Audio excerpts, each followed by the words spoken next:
Hello and welcome to the very 8th episode of Very Special Guest. My guest this week, who are you? Hi, I'm Lazy Bedhead. I make videos on the internet sometimes. Sometimes. Well, actually, I'm doing it more regularly now because Yeah. I'm trying to pursue it as a career, but, Hey. it used to be sometimes, and by sometimes I mean every 6 months. I used to have a very abusive relationship with my audience for a while, but now I'm committed. Like, I'm in a committed relationship now. That's the bit that you started your Randy Stare video with, right? Yeah. I was Yes, again. I'm in a very abusive relationship with my audience. I'll show up and I'll drop something like major, and then I'll leave for 6 months and never tell anyone. I mean, like, I think that's the same joke. Oh my, because like, there's other creators that are like way worse by that. Like, okay, one of the creators that I love watching. Do you watch Frederick Knutson's stuff? Like down that rabbit hole? Where is he? Is he dead? No, he's working on a big one about I think like Eve Online. Eve Online, what is that? It's like an MMO where he's going really in depth on it. He doesn't have to go that in depth. Just release shit. Tell us you're alive. He's been doing it for his Patreons. Okay, well, I mean, as long as people from Patreon know he's alive, but I'm not on his Patreon, so I didn't know. I had a problem for a while where I was like, I'll join this creator's Patreon when it's like, yeah. Yeah, raise your hand in the chat if you've ever supported a terrible person through Patreon. Oh my gosh. Wait, who did you support? I guess I can't say he's a terrible person because technically he's not. But like, I think I was a Patreon supporter for some black guy for a while, and he's not a terrible person. It was more of just like that guy got way into politics when he didn't honestly care about it. Okay. Not that he didn't understood it, but it was more of like he didn't give a shit, and you could tell he didn't give a shit. So it's actually super interesting because like one of the few anti-SJW channels that I watched for a while was Repsion, but I kind of feel like he's gotten better over the years. Oh no, yeah, I think part of Repsion is that he recognizes the damages that the anti-SJW community became. Same thing with Chris Ray-Gun. Like Chris Ray-Gun, and some black guy, Tom Sweeney. If you listen to the Snark Tank podcast, their podcast is hilarious. But they were all very problematic for a very long time, and that was because they were associated with fucking circles that cared way too much about politics, even though they didn't know what the fuck they were talking about. And then eventually they were just like, y'all are fake as shit, and then just left. Because everyone was in the community was fake as fuck. Unbelievably toxic. I just realized I haven't given the warning. If you're used to my usual content, there's gonna be more swears in this episode than usual. Sorry. All good. It's fine. I don't. Par for the course at this point. Like everyone's just like, if they're just like they see a fucking thing where it's like, oh, Lazy Bedhead's gonna be on a thing. Oh, this is gonna be a shit show. Well, so with these episodes, right? Like the last one was a lot of another YouTuber's community coming on over. Like I had one with Awesome May, who's like a cartoon, who's in the cartoon community, but like is pretty chill and stuff. Yeah. But like, and so that one was the biggest one that I've had because like I interviewed someone with 100,000 subscribers. So that's I know, pretty spicy. But like you're just in all of the circles, my dude. Like seriously. Yeah. But it's I don't know. Circles are fun online. Depends on where you're at, because like a lot of those circles can be fake as shit. They're just bad, dude. Like so many, like that's the thing with like me and communities. Like I don't try to get involved in them. Like if you ever try to find me in a community, maybe you saw me in an anti-SJW sphere, like in 2016. But other than that, like the content I make now cannot be placed in any category of a community. You really can't. Because like 1 minute I'll be talking about like Nick Fuentes, which I did today, and the next minute I'll be making a fucking pie. Like yeah. No, I like I make whatever I want. I'm the whatever I want to make community. Whatever that community is called. I liked your thumbnail because you were like, I'm Tree Trunks. That's what I wanted to call it. Because I'm just like, what else am I doing other than being Tree Trunks? Adventure Time was such a good show. I'm so sad that it went so downhill. Because like after like season fucking 7, they just stopped doing characters properly. And I don't know what that was about. I haven't like caught up with the show much. Yeah, I guess I won't reveal too much, but I think the biggest issue was just, like, characters who were, like, originally not written to be super psychotic end up being psychotic by the end of the show. And it's like, dude, what in the world happened? Like, the jump is so weird because it's like Princess, like, again, not to reveal too much, but people suspected like Princess Bubblegum being pretty dictatorial. But by the time you get to like the very ending of the series, it's like, no, she's like Hitler. Like, it's insane. Like, what's wrong with you? Okay, yeah. Sorry, I guess that is kind of a spoil, but like, it's like so many people got so mad with her characterization that it got to a point where it's just like, dude, anyone deserves better than this, like, this bitch. Like, no, for me, it's so funny because, like, I liked Adventure Time a lot growing up, but, like, as I've gotten older, like, the Cartoon Network, like, Steven Universe is still my favorite of, like, the bigger Cartoon Network shows and stuff that defined my childhood so much. And nowadays, like, oh my gosh, the soundtrack's so freaking good. I know. It's weird. Sorry, go ahead. You go. So, it's weird because I've explained this to you when we were chatting before. Yeah. But Steven Universe, I've tried my hardest to see from the other perspective of people that don't like it. And I get it. That's fine. That's your opinion. Yeah. And people, like, from the Steven Universe, the anti-Steven Universe, like, side, try to convince people who do like Steven Universe to hate Steven Universe. Right. And it's like, I can't. I'm sorry. I try to understand it, and I get it. It's very flawed. But I can't change how it made me feel when I first watch it. Dude. It's like, it's like that feeling of just like, this is different.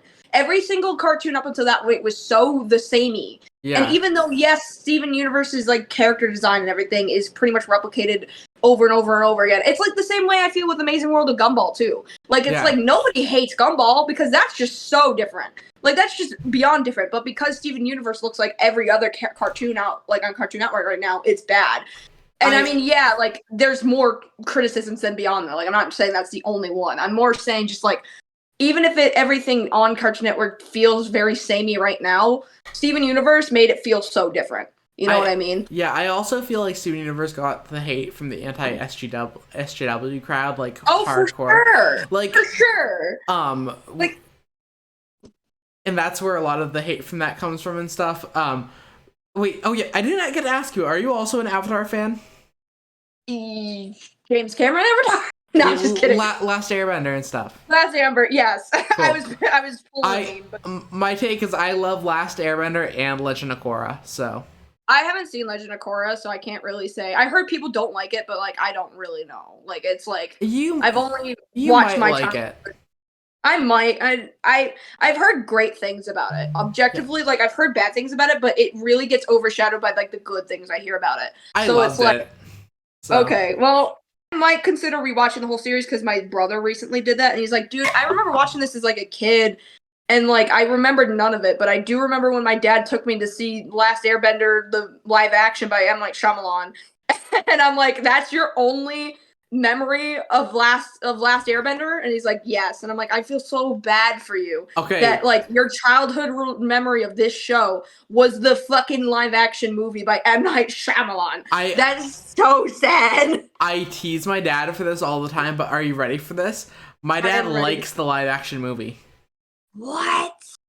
And I think I have not met a single person that is like that live action movie, so I guess well, he liked it and stuff because he likes M. Night Shyamalan's work and stuff, which is... I can understand that, though, because M. Night Shyamalan's just a different fucking breed. Like, there is some pretension there. Like, obviously, like, people call him pretentious and, like, up his own ass. Yeah. And it's like, yeah, but when he makes good shit, it's pretty good. Like, it's like, he has a point to make. Like, a lot of, like, people in the industry make movies just to make movies. They don't make them to have a point. But when M. Night was making movies, the reason why people were so attracted to all of his movies is because they had a point to them. It wasn't like he was just telling a story just because it made money. He was telling a story because he thought it was a good idea and he made it. That's why I kind of respect his worst movies, like Lady in the Water or The Happening. Like, it was obvious he had an idea. He wanted to, like, tell people what that idea was, and he just made it. And it's like, even if there was a whole bunch of, like, interference from, like, production studios, he didn't let that get in the way. And sure, maybe in the past he's used that as an excuse, but I don't think that, like, that really takes away from the idea that this man just makes whatever he wants. Like, objectively, he just makes whatever he wants. And it's like, how did he get away with most of that? That's so impressive for someone to be able excuse me, for someone to be able to do, especially in like in a movie world that's so like cynical about everything. Oh, for sure. Like I think I saw like a thing. I saw a video essay somebody made that was talking about movie critics, like YouTube movie critics, Yeah. like YMS. I guess I hate everything, and then Ralph the Movie Maker, and those guys, right? Yeah. And basically Sardonicast.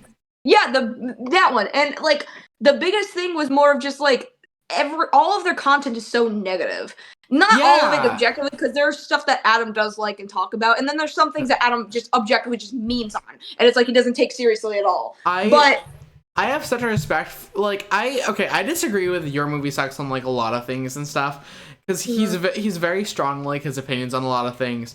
But it's like when one of his videos slaps, it slaps so hard. Like his video on Kimba is so good. If you watch, dude, the fact that he's taking this much time and energy to analyze like all of the Lion King movie from 2018 is insane. I could not do like there are movies I don't like, right? Right. But I would spend this much time pointing out everything wrong with it on like just a production level. Like I'm just like I've made movie reviews in the past of things that I don't like. And it's like I don't spend that much time on it. I just meme on the shit because it's like I don't take stuff seriously. And the other I'm thing, more of like a Mr. Gigi type when it comes to reviewing movies. I'm just like, this is kind of funny. and the other thing though that's even weirder with that, right, is there's a lot of people who do that where it's like, where it feels like they're going way too in depth. Like someone at my school showed me like a Mahler video at some point, and it's like that those go so in depth on like every scene where it's like he pauses like every frame and critiques like every frame and stuff, which is like, no, do not go that in depth when you're critiquing like film. But it's like, with Your Movie Sucks and stuff, one of the funniest things I watched like a Sardonicast like highlight that they had recently on it from that podcast, where it was like this claymation debate him and Ralph were having on piracy, and it was so funny. Dude. See, I don't really. The thing is that those people too that like constantly are negative about movies, they're no offense, right? But they're pretty elitist about how they feel about movies. They feel like their opinion is objectively the right one. Like Ralph was like, I personally like the Joker movie a lot. I saw it with my dad. There's a funny story with that too, and I saw it with my mom. Joker's a funny movie to see with parents. I know. No, we saw it dressed as Jokers though. That's funny. But the problem is that you know when the Joker came out and there's all that controversy about like the movie night shooting, like when it came to the Dark Knight.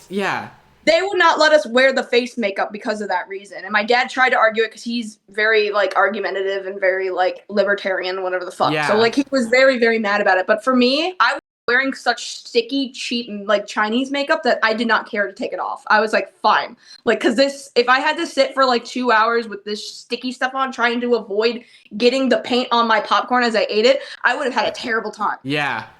So what's so crazy about that is that when we went there, everyone loved it, dude. They were taking pictures with us. Aww. And we were like the highlight of the night. And that was my birthday. That was my 18th birthday that movie came out. And we went and go to see it. And then we were told to take the makeup off because of policy. And we were like, fine, we'll comply. And my dad tried to keep on as much of it as he can. Like he tried to keep like the eyes and the mouth, and they were okay with that. Yeah. And I just took all of mine off because it was just like, it was giving me a rash. So at some point, you too. Wait, okay, because you're a fellow pale person in general. No offense, but like do you also first of all burn like the minute you see contact with the sun, like sunburns? No, it's not. Well, I mean, I can't tan, but I don't burn immediately. Like I swim all the time, and I love going to the beach. That's an exaggeration. I love swimming and stuff too, but like I am the kind of person where it's like if I'm outside, I'm gonna get sunburnt, like. But like I'm very cautious about that stuff because even if I feel my skin slightly getting warm, I'm like I need to go back inside. Like, I know it's bad. Like but no, we did a thing in Spanish in like 8th grade for Dia de los Muertos where like we kind of like got into the celebrating of things. And then but like we put face makeup on it, and by the end of the day, I was like, but like I could physically like my skin was like. It was not good. Yeah, even when I have to get like makeup on and stuff for my videos, because that's just the type of person I am that I have to look good no matter what. Like I will, like there's moments I should honestly, like for Patreon content, like behind the scenes stuff, I should show the process I make my video because it's insane. Well, Like there will be moments where I'm like trying to record my content and I wear like generally low cut stuff. So yeah. there will be times, and some people might be able to point it out if they're crazy enough to look at my cleavage for super long, but they'll notice I'm fucking blushing red and splotches all over my chest, and it happens every time I record and every time I put on makeup. It doesn't matter if I put on concealer. It doesn't matter if I prep beforehand. It will always happen. And I'm just like, dude, I can't go on camera blotching out like this because people are going to think I'm having an allergic reaction on screen and be worried for my safety. So I have to stop and be like, I gotta get some ice on this. Like, it's bad. Well, so the whole thing when it comes to like the whole thing when it comes to that and stuff for me, and like I'm lucky that I never was one of those people where it's like I avoided like the fandoms that like had you like do that. Like I never cosplayed from Steven Universe. My few I did recently. I Oh know. my God. I saw your Blue Diamond cosplay on your YouTube channel, I think. I did Pink Diamond recently. Night. I did Pink Diamond recently, but I couldn't paint the rest of my back. I got a lot of pictures with people. People really liked it, so I was like, yeah. But that whole cosplay started falling apart, so I have to. I've not been to a convention since 2019. Oh, dude, I hadn't them. been to a convention since 2018. Was like this last convention was like the first time I had been into a convention since 2018. I'm getting excited for the chance to go again at some point because I think they're a lot of fun. You should. The people are so friendly. Like they're just objectively more friendly than most people. So, but I've done 3 cosplays, right? And so the funny thing is, when I was like in like younger, I did a cosplay of Elle from Death Note because by the way, I love like Death Note. It's one of my favorite media properties ever. I actually recently finished it. And what's so funny is that I started watching it when I was like, God, I had to have been 14 because everyone was like, oh, the characters are so hot and whatever. And I was into like, obviously this is objectively not the best take to have for anime, but I was into, when I saw anime, it was more of just like, oh, these are hot guys and whatever. Yeah. Like objectively, I was just like, I watched this because they're sexy. And it's like, that's problematic. And I acknowledge that it's just like, I should be watching for the story and not because they're cute. So when I was getting into Death Note, I couldn't click after, not because I didn't even get to the part where, I guess, spoiler alert? It's fine. Spoiler alert for Death Note. Death Note, fucking L dies. Everyone knows that. It's not even a spoiler really at this point. I feel like most people know what happened. Yeah, everyone knows the memes. It's the same thing like with the Big Brother Edward from Full Metal Alchemist. Like everyone knows the meme at this point that everybody knows it happens. Yeah. That it's not even shocking when people watch it anymore. Oh no, so it was shocking to one of my friends when I showed her Full Metal Alchemist Brotherhood recently, or about 2 years ago. I showed one of my favorite friends out there, like her name's Katie. But and I showed her the show, and I had to explain to her what happened to Nina because she believed Shao Tucker. By the way, Full Metal Alchemist Brotherhood is also my other favorite anime. The Death Note and FMA Brotherhood are top tier. Okay, but so yeah, no cosplays. The other cosplay that I tried, and so this is before. Then this was problematic of me, but like back in high school, I didn't really know better. I cosplayed Meliodas from Seven Deadly Sins. What's the problem with that? Because I don't know. The character has a groping problem. Oh, that's the same thing. You know, his name is Sokka from fucking Hunter x Hunter, the fucking pedo guy. I don't watch Hunter x Hunter. Shit, there's a character in Hunter x Hunter who's his whole fucking personality is that he's attracted to the 2 14-year-old boys that's in it. I don't even think they're 14. I think they're way younger. And that's their whole personality. And when people cosplay that shit, I get so uncomfortable. Yeah. And it's nothing against the person because I'm sure they like the character for different reasons outside of the fact they're a pedo. But it's weird. Okay, like it's the same thing for people who like in the cosplay community who cosplay people like things from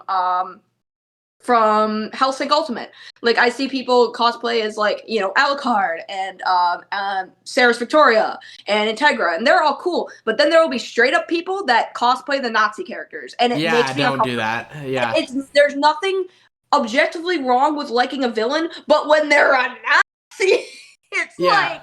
Well, I remember when one of the problematic things that was popular for a while was like Hetalia was popular for a while, which is which is Yeah, a I similar remember this. situation. But I know like, exactly what you're talking about too. Oh my god. but so it's so no. So the other character that I did is I cosplayed because again, short blonde boy. I cosplayed Lucas from Earthbound. Mm. So I Yeah, I had can like see that. I can see that. I yeah. objectively I can just see that immediately. Um, so those are the three ones that I did, but it's so funny because my dad, right, instead of getting an actual wig for like when I did Meliodas, right, my dad initially was like, oh, we can just get you a crazy wig from Party City. So I have two crazy wigs back. Cosplaying parents are so funny. Like parents that try to support their kids through cosplay. I know. It's so hilarious. And it's nothing against them because they don't really understand like the quality of most cosplayers. It's like some people when it comes to cosplay quality and content are fucking insane. Well, conventions like are how do you afford it and also how does it look that good? You know what I mean? So conventions are so weird in a lot of contexts. Like, so my first year, right? So I went to my first convention the year before I was going to ninth grade because the rules and stuff, and like I wasn't allowed to go the previous year because like I was too young to go technically. But then the year that I go, my parents are like, okay, cool, bring your younger brother. So my younger brother like joined me like after one day where it was just we had to be on the same sides of like the street because it's at our mall in my state. You had a convention at the mall in your state, really? It's not at the mall. It's like there's a room in the mall, and then we have a hotel, but we cross the street and stuff. It's a pretty nice setup, actually. That's Um, nice. I'll tell you more about it off the podcast. The specific one and stuff. But it is interesting because like I met a lot of cool people at conventions, but also there's some interesting people like. One of the weirdest things was I met like a grown adult man who was dressed up as Pinkie Pie, and was really yeah no Chris Chan vibes. kind of actually though like he was like dude that whole I mean I guess I can't say because when I say that when people like connotate that like even when it comes to like Chris Chan in general like people are afraid to be like openly neurodivergent on the internet because of Chris Chan because the only representation of that is him. And it's like, or them, sorry, is them. And it's really upsetting because it's like, I totally understand because it's like, it became like an internet rule for a while with Chris Chan that it's just like, if anyone's like slightly autistic, let's just shut on them. And that's fucked up. Well, no, so the thing with them and stuff too is like, my whole belief and stuff is, and Chris Chan has done some very problematic things, like insanely like criminal things. They're in jail. Well, yeah, no shit. Yeah. But we don't need to get into it, but we know what you did. Yeah. We know what you did, Chris. We were aware. But also like on the but also I think that things might have wound up better if they weren't like so exposed to the internet and the internet like messed with them so much. I know. It's so weird because, like, I see a lot of people who are big internet personalities. And, I mean, obviously, me doing YouTube, it's, like, full time. It's like, oh, you're trying to be that. And I'm just trying to make videos and, try to make a career off of this. Yeah. Even though I have no desire to, like, even though I had no desire in film whatsoever. Like, on occasion when I was growing up, I would make little pet shop content because I was inspired by Sophie G and like I thought she was awesome. So I would make my own content on the channel. It doesn't exist anymore because it used to be tied in with my mom's name and her Yahoo account. And like obviously if I try to find it now, I'd be doxing my mom's name. So let's not do that. But, like it was like even though I liked making those videos, like filmmaking wasn't something I was inspired to do. I was more into art and more into like psychology. So it was more of like I want to be like a psychiatrist or a psychologist when I get older or like work in the art field or whatever the fuck else. And when I got into YouTube, I just did it just because I was just inspired by a lot of people on YouTube. And I'm like, I could put my opinions out there in video format. Why not? And I did it. And then I made an Onision video and because that's easy. And that blew up for some reason. And I don't really know how that happened. No. I think it's so interesting, right? And the whole thing is like a big thing with this podcast and stuff is we've talked about content creation. Like that's been one of the most reoccurring themes, like always, because it's so fascinating because like everyone has such a different way that they get into it and stuff with how it goes. For me, that what makes me different is that anytime I hear somebody talk about their YouTube journey, it's always like either people that are just like, oh, I never expected this to happen. I never planned for this. Or people that are just like, oh yeah, I grinded hard for this. I wanted this to be the case. For me, I'm like in the middle where I'm just like, yeah, I'm going full time at this because I want this to happen. But 5 years ago when I started doing it, I didn't think my Onision video would blow up to 100K like views that fast. I thought it was a dream. I was like, what the fuck's going on? I mean, I feel like... And then even with like other content of mine that blew up, which, you know, we could talk about, but there's some weird things with that. Yeah. But like, it's more of like one of those things where it's like, yeah, do I want this to be my dream career? Of course. Who doesn't want to be a YouTuber? It's easy. You get to work from home. Who doesn't like doing that shit? And you get to be your own boss, and you get to schedule your own shit. Actually, and you get to make whatever. Your boss is Susan. Yeah, well, Susan doesn't pay attention to me. Yeah. I'm not big enough for Susan to care. Like, yeah, no worries. But like, you know, it's just nice because it's like you see all these big successful YouTubers, like who wouldn't want that? And it's like all of them, even though they've expressed like issues with becoming a YouTuber, like there's obviously issues with every job you have, but like with YouTuber, it's like more mentally exhausting. And it's like I've worked with plenty of jobs before I started doing YouTube where it was just the job wasn't bad, it was just so mentally draining. And you know, it's hard to enjoy a job when you feel like every time you wake up to go to that job you want to die. So at least with YouTube, I look forward to recording the next video now. There was a time where when I was making content that I didn't like enjoy making content, and it was like so exhausting because like the idea of like I like the script making process, but then when it gets to the process of like having to record it and edit it, I'd just be like, oh, I really don't want to fucking do this right now. And now I'm kind of over that because now like the videos I'm making now, it's like I'm really happy with them. Like I know that they could be better research-wise, analyze-wise, maybe editing-wise, but at what they're at right now with what I have to work with, because it's not a lot because I'm poor, it could be worse. It could be so much worse. And I at least try to make it look as professional as I can, even though I don't have a lot. And I mean, it's my biggest thing when it comes to YouTube is not like, don't try to grind hard at it because you want to. Do it because it's like, if you have the resources to do it, even if it's not a lot, then you should try at least. Because it's like, for me, it wasn't like, you know, it wasn't like for me, I like wanted to get the best equipment. It was more of just like,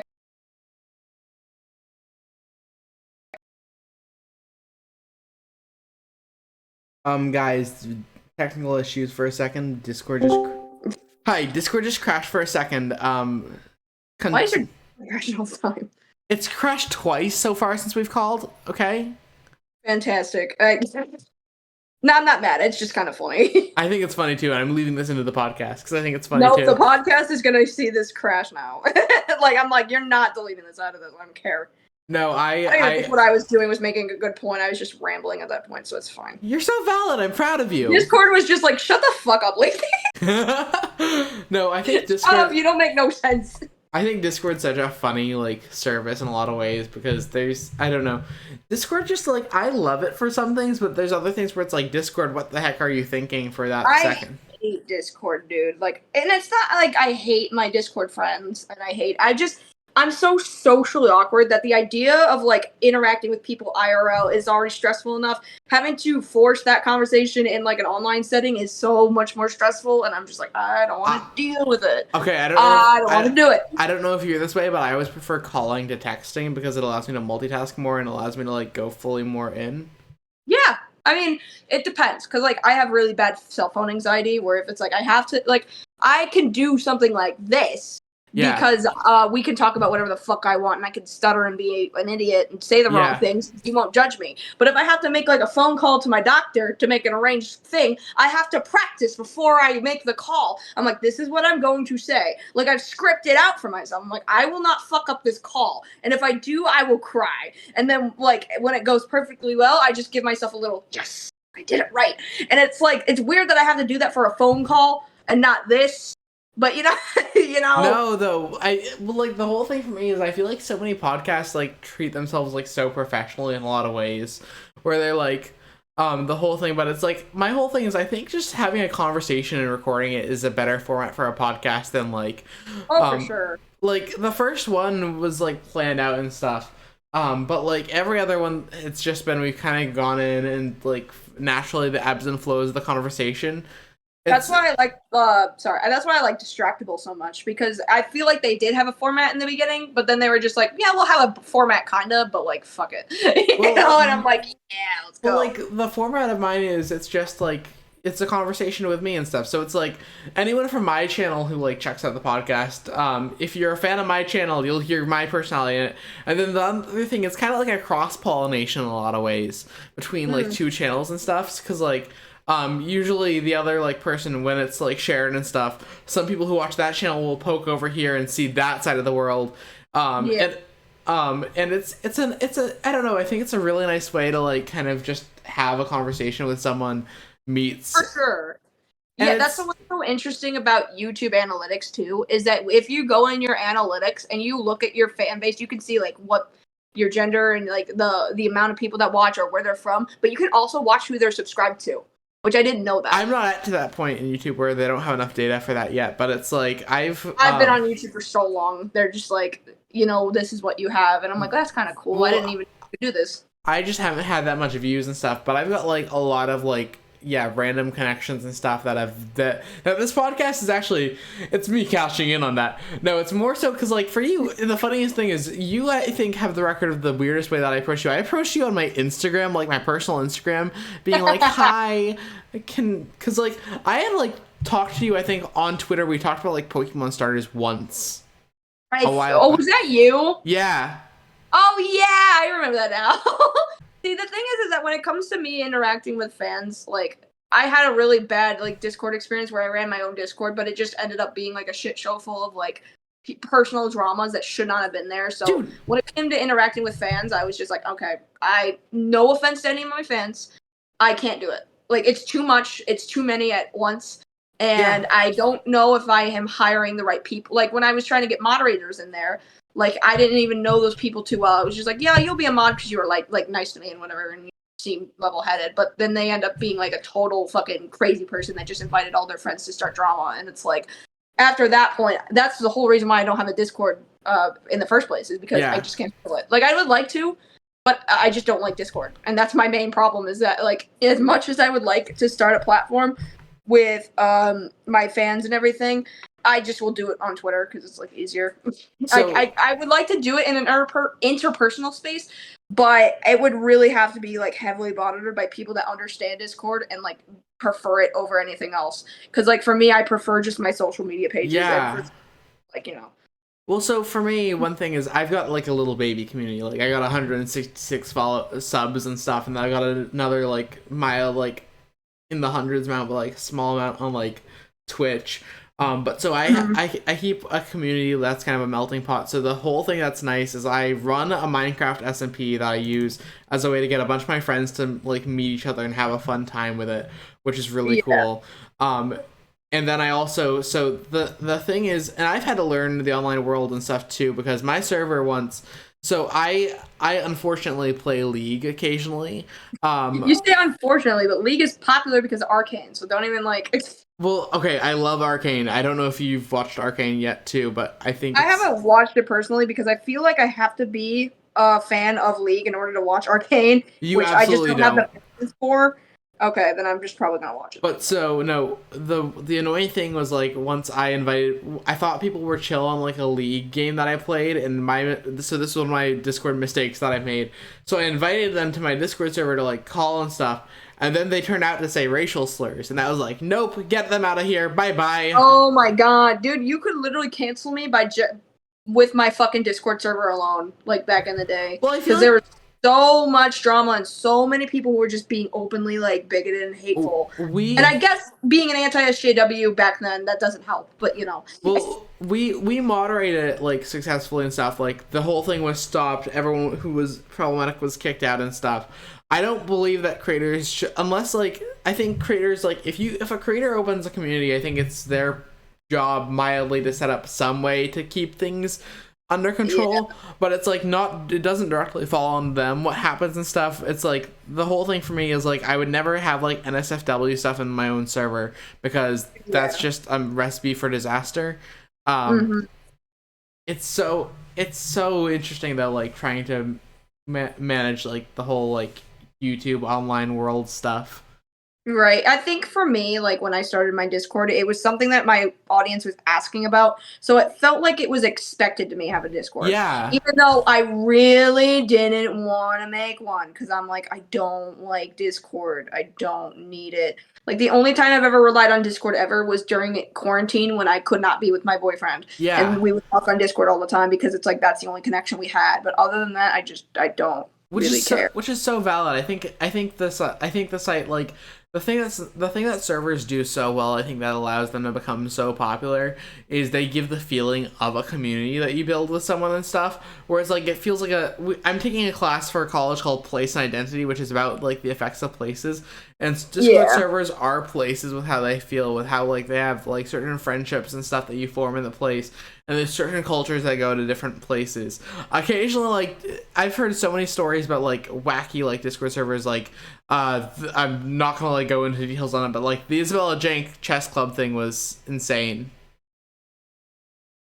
Chess club thing? Like, is it that the online chess community on Twitch or? No, she's the person who caused the whole Christian drama, the newest one. Oh, the Yeah, Jenkins lady? yeah. Oh, I forgot about this. I didn't know it was called the chess club. I got confused. Well, so Okay. she masked it as like a chess club for her university, but like that kind of stuff's Oh, like so really? toxic. But I hear so many things where like some Discord servers turn so toxic, like Crypto Bros often with Oh, their for Discord sure. servers. And it's like I think the whole thing with it in cultivating a community is just trying to like kind of moderate and like find out what's a good fit. Like the nice thing for me is a lot of people who watch my content, right, they come in pretty chill with who the kind of person I am. It's like Yeah. the brand of positivity, the I'm proud of you, hey howdy hey. Like I introduce things with hey howdy hey sometimes and stuff. Um That's what my boyfriend does. Like he says howdy now when he like says hi to people, and he's like, yeah. I don't even mean to do it, but I am so used to my other friends saying it that it's just like I adopted it into like my dialect at this point. Dude, dialects are so cool because they're so emerged by like who you're around. It's so crazy. Yeah. I think no, one of the other funny things is like aside from the you swearing and me not swearing, like we have very similar like cadences on how we talk. I think Yeah. that's Right. It's very jarring to see, you know. no, honestly, I think that's like one of the reasons why I got like kind of into your content and stuff too. It's I don't know, it's nice to see like other people who talk similarly to people online. I don't know. Yeah. Oh my gosh, it's just dude, the online world is so wild to navigate and stuff. And like I It's like I think it's like for a lot of people when you try to like assimilate into internet culture, it's such a culture shock because depending yeah, on what communities you go into, it's just a totally different thing. Like you'll go into like a lot of these communities where it's like you expect them to be one way and then when you go in there it's like totally the opposite thing and you the only reason you suspect that they'll be this one way is because you've seen people from the community like maybe they're a popular YouTuber and they right. just part of the community and whatever. And then you actually go into the community and it's like there's all this controversy and then you wonder why your bigger YouTuber friends aren't talking about it. Like I think the greatest example of this is maybe like any of like communities that are centered around one certain video game. Yeah, Like Five Nights at Freddy's is a great example of that. Like the community can be great, but like there are certain people that are so toxic, especially when it came to online developers. Like there was that whole pair situation that happened where it was just like you wondered why a lot of bigger YouTubers that play FNAF didn't talk about it, and that was because, well, for one, it more effectively it more like targeted towards like actual programmers, so it's not like many right. players and like gamers will know about that stuff. But like for a lot of people who are like FNAF orientated and just like their whole channel is just about FNAF stuff, this was big because it was just like so many games and so many lores are getting like fucking shit on and exposed because of these people that you thought acted one way but were really not. You know what I mean? No, I think that's another thing within I think that's just another thing within like the whole YouTube spheres and stuff where it's like so the whole thing that I think is so fascinating is I feel like and you're a bigger creator and stuff and I've talked to a lot of like other creators. I feel like that people take the person that they see in the videos and assume that's all someone's identity is and not the meat that's inside because it's interesting because like in YouTube, so it's funny because like everyone plays personas and like every single social media site has such a different culture. Except for like Right. Discord and Reddit, where it's like multiple cultures that exist on these websites because it's more segmented communities. Um, Yeah. it's so funny though because it's like it's dude, it's been so funny trying to see if my parents understand anything about the online world. Yeah, it's kind of weird. Like even when I was starting off on YouTube, like starting off with the bonbon and the suit stuff, when it came to political online discourse, explaining that to my dad was so weird because it was like he was already very anti-social media from that point, so he didn't really understand how most of that worked, Yeah, but it was like once he understood it, it was just like, wow, there's a lot. Like I think for him it was a awakening that a lot of people thought like him because for the longest time he didn't think anybody thought the same way he did, or that maybe he was just like, I'm just right all the time, but people are too stupid to realize that, or whatever the fuck. Like he's yeah. one of those people where it's like dad's always right about something, and it's like, well, now I'm meeting a lot of people that do agree with me and do think that like what I'm saying is valid. And it's like I think the internet online world can be very validating for a lot of people, which is why like the internet can be addicting, and like being chronically online is a real thing because it's like it's so validating at some point, but it's also not. You know what I mean? Well, And it's like, it's so wild because it's so easy for people to fall into rabbit holes and stuff online compared to IRL. Because in real life, we have it's like the whole thing with the online world that's so interesting for the human experience is people get to basically curate the friendships that they like form on more identities and stuff. Meanwhile, in the real world, it's a lot more you're friends with people based on the circumstances and stuff. yeah, With the online world, like it's so much easier to like not talk to someone online than is IRL. Because it's if you're in a physical space with them online, you're gonna wind up talking to this person. But yeah, like right. in the online world, and a lot of how it is, it's like so there's a few options like creators can like ignore their fans if they don't want to talk to them, which is a valid thing to do and stuff because online creators do not owe you friendship, Right, for sure.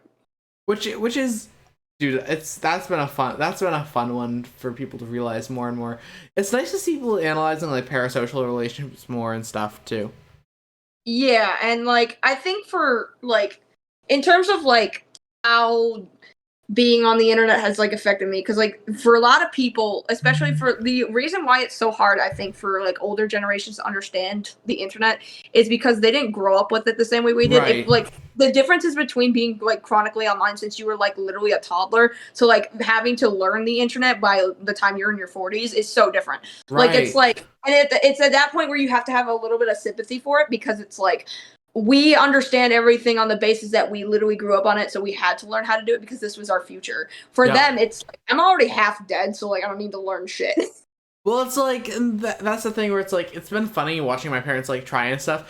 My mom and my dad both got TikTok, which is I'm My not dad did too. My dad did too. I I have a lot of my contacts and a lot of people in my family like barred from looking at my TikTok just because I'm setting boundaries with a lot of them, and it's nothing yeah. against them. It's more of just like this is my TikTok that I use for like YouTube, and it's like for my online stuff.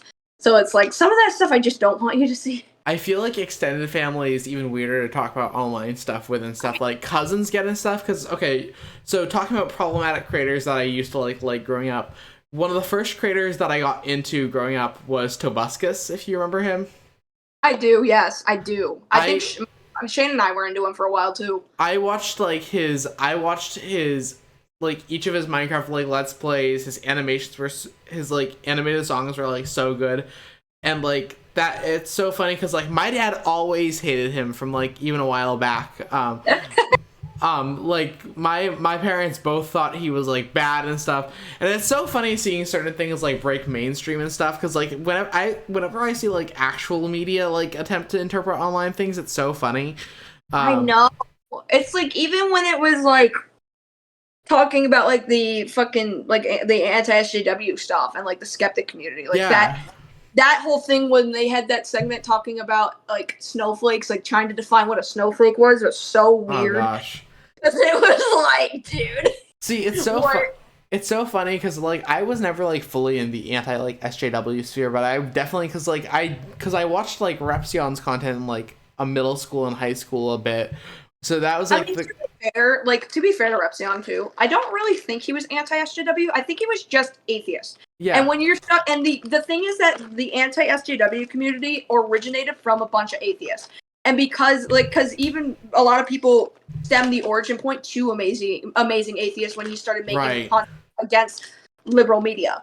And when you combine those things, when you there was a video, I don't remember who the YouTuber was. I think he's more leftist, but he made a video talking about how did the anti-SJ or the skeptic community become now this anti-SJW community where it's just hateful and full of people shitting on leftists. I don't remember. It was a black creator. I can't remember his name at the moment. Yeah, I don't. But he was basically there when it was all about religion, and that's what a lot of it stemmed from. Is that a lot of the anti-SJW community talked about religion, and for me, I grew up religious. I'm obviously not just now. I'm more exploratory about religion and belief and whatever the hell else. It's more Did you ever have to go to vacation Bible school in the summer? I didn't have to do I did have Bible school, but I never did it I did what was that? I feel like I did. Hold on. It's a 1 week in the summer usually where it's a free half day summer camp that churches hold. I think I did something like that, but it wasn't through my church. It was through something else. My mom did it for a year, and it was they hosted it at this elementary school, and they would do it over the summer. And this elementary school, it was so jarring to me because it was I guess for me, I've been in schools after schools when because I used to in school, my mom used to be part of the PTO. So same. I was always at school after school late at night, and it was jarring to see this school so empty.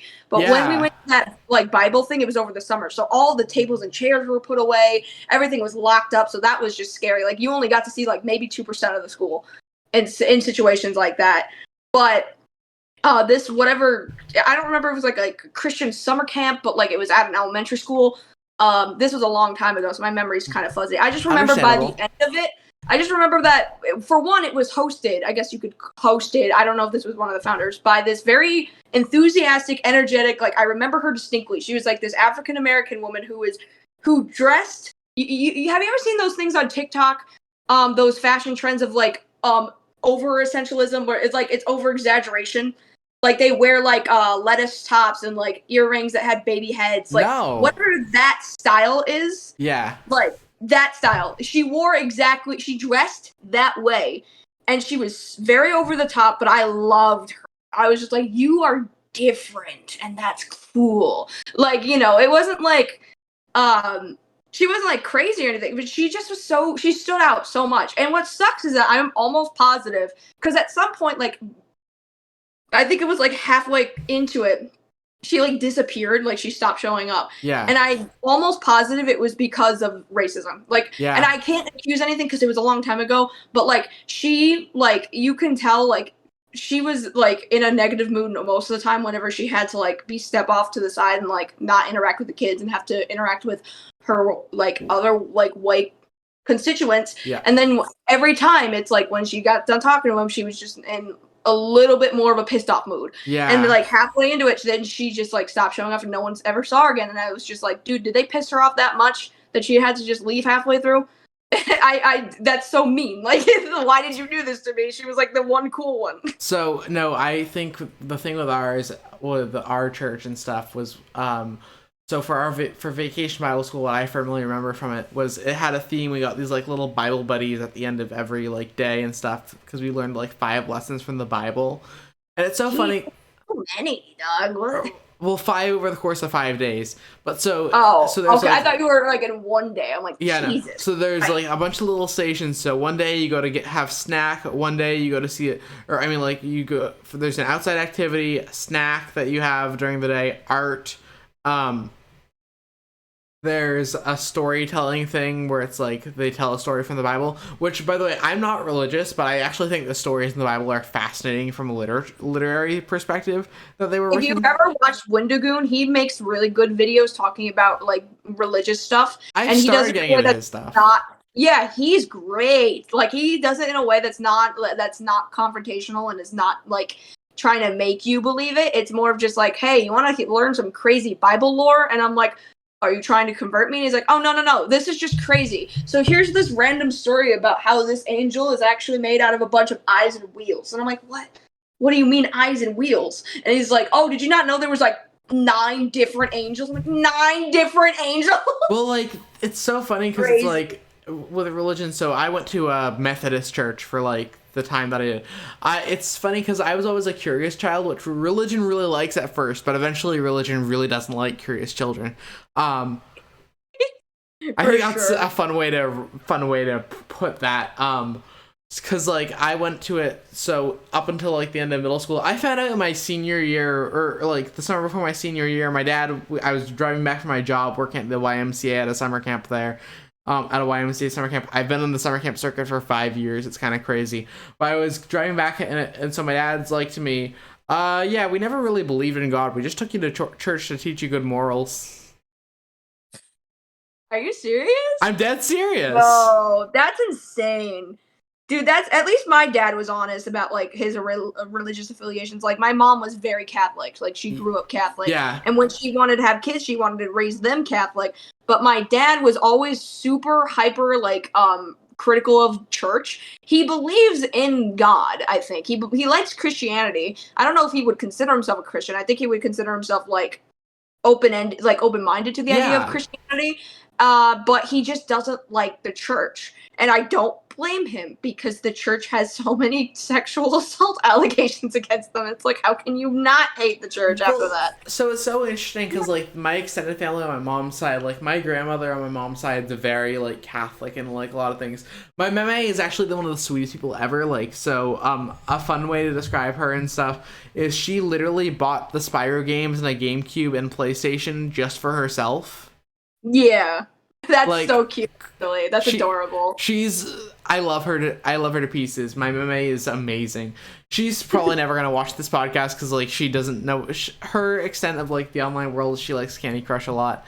That's cute. I know. But like so there's that with like her and the whole thing.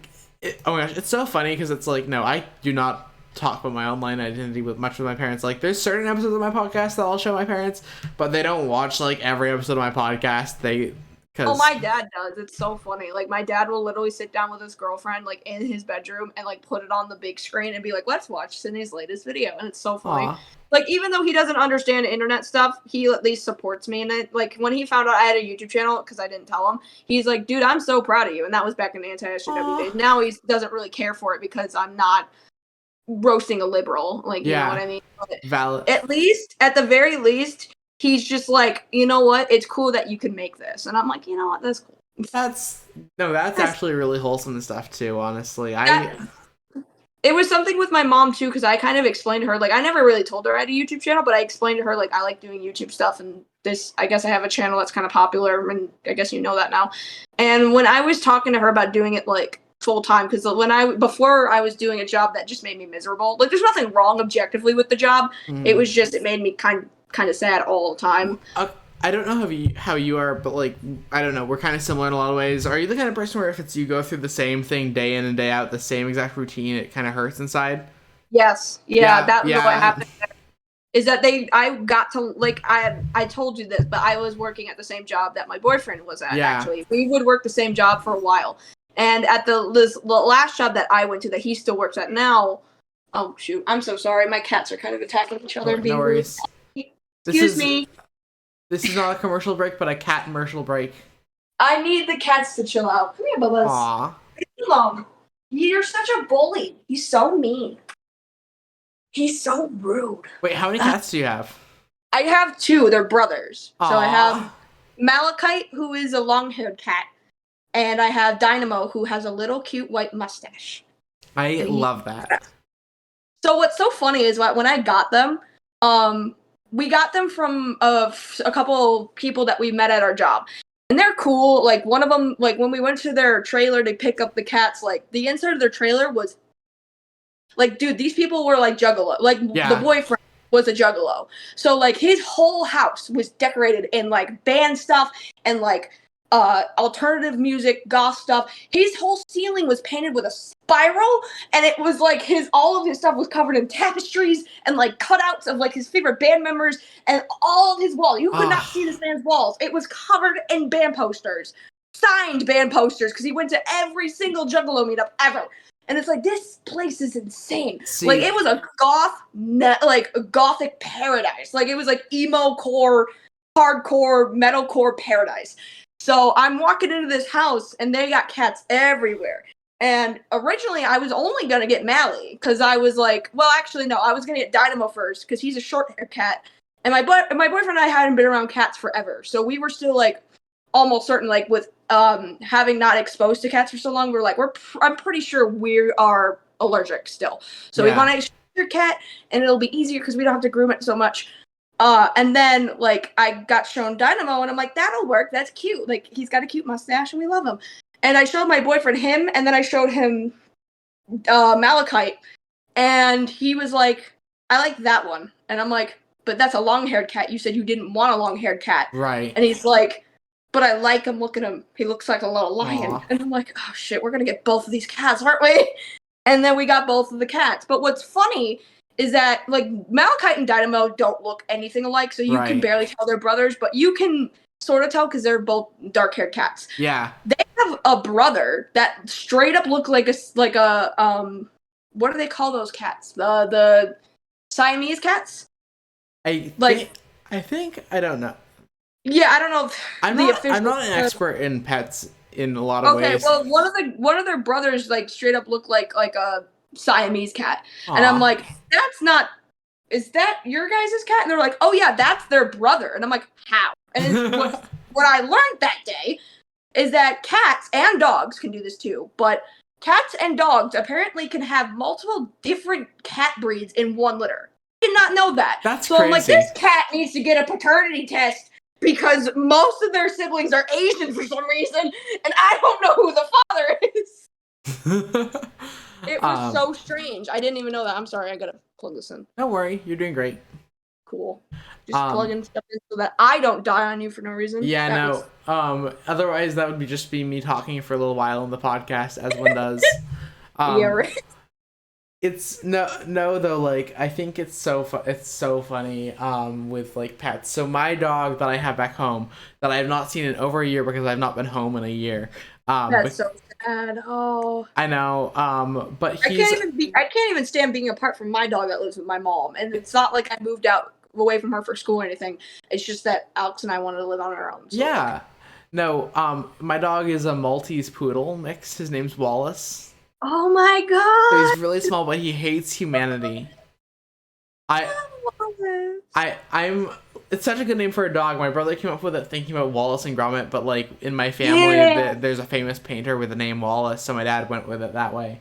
Wallace is a good dog name, though. Honestly, though. It's a vibe. And like you can call him Wally. The thing with him is he does hate humanity in a lot of ways. But so the other fun thing that's really cute is my family. We like that next year we got my grandfather and my meme and my pepe. One side of my family is very French. And one side is very English, aka I burn in the sun. But so white.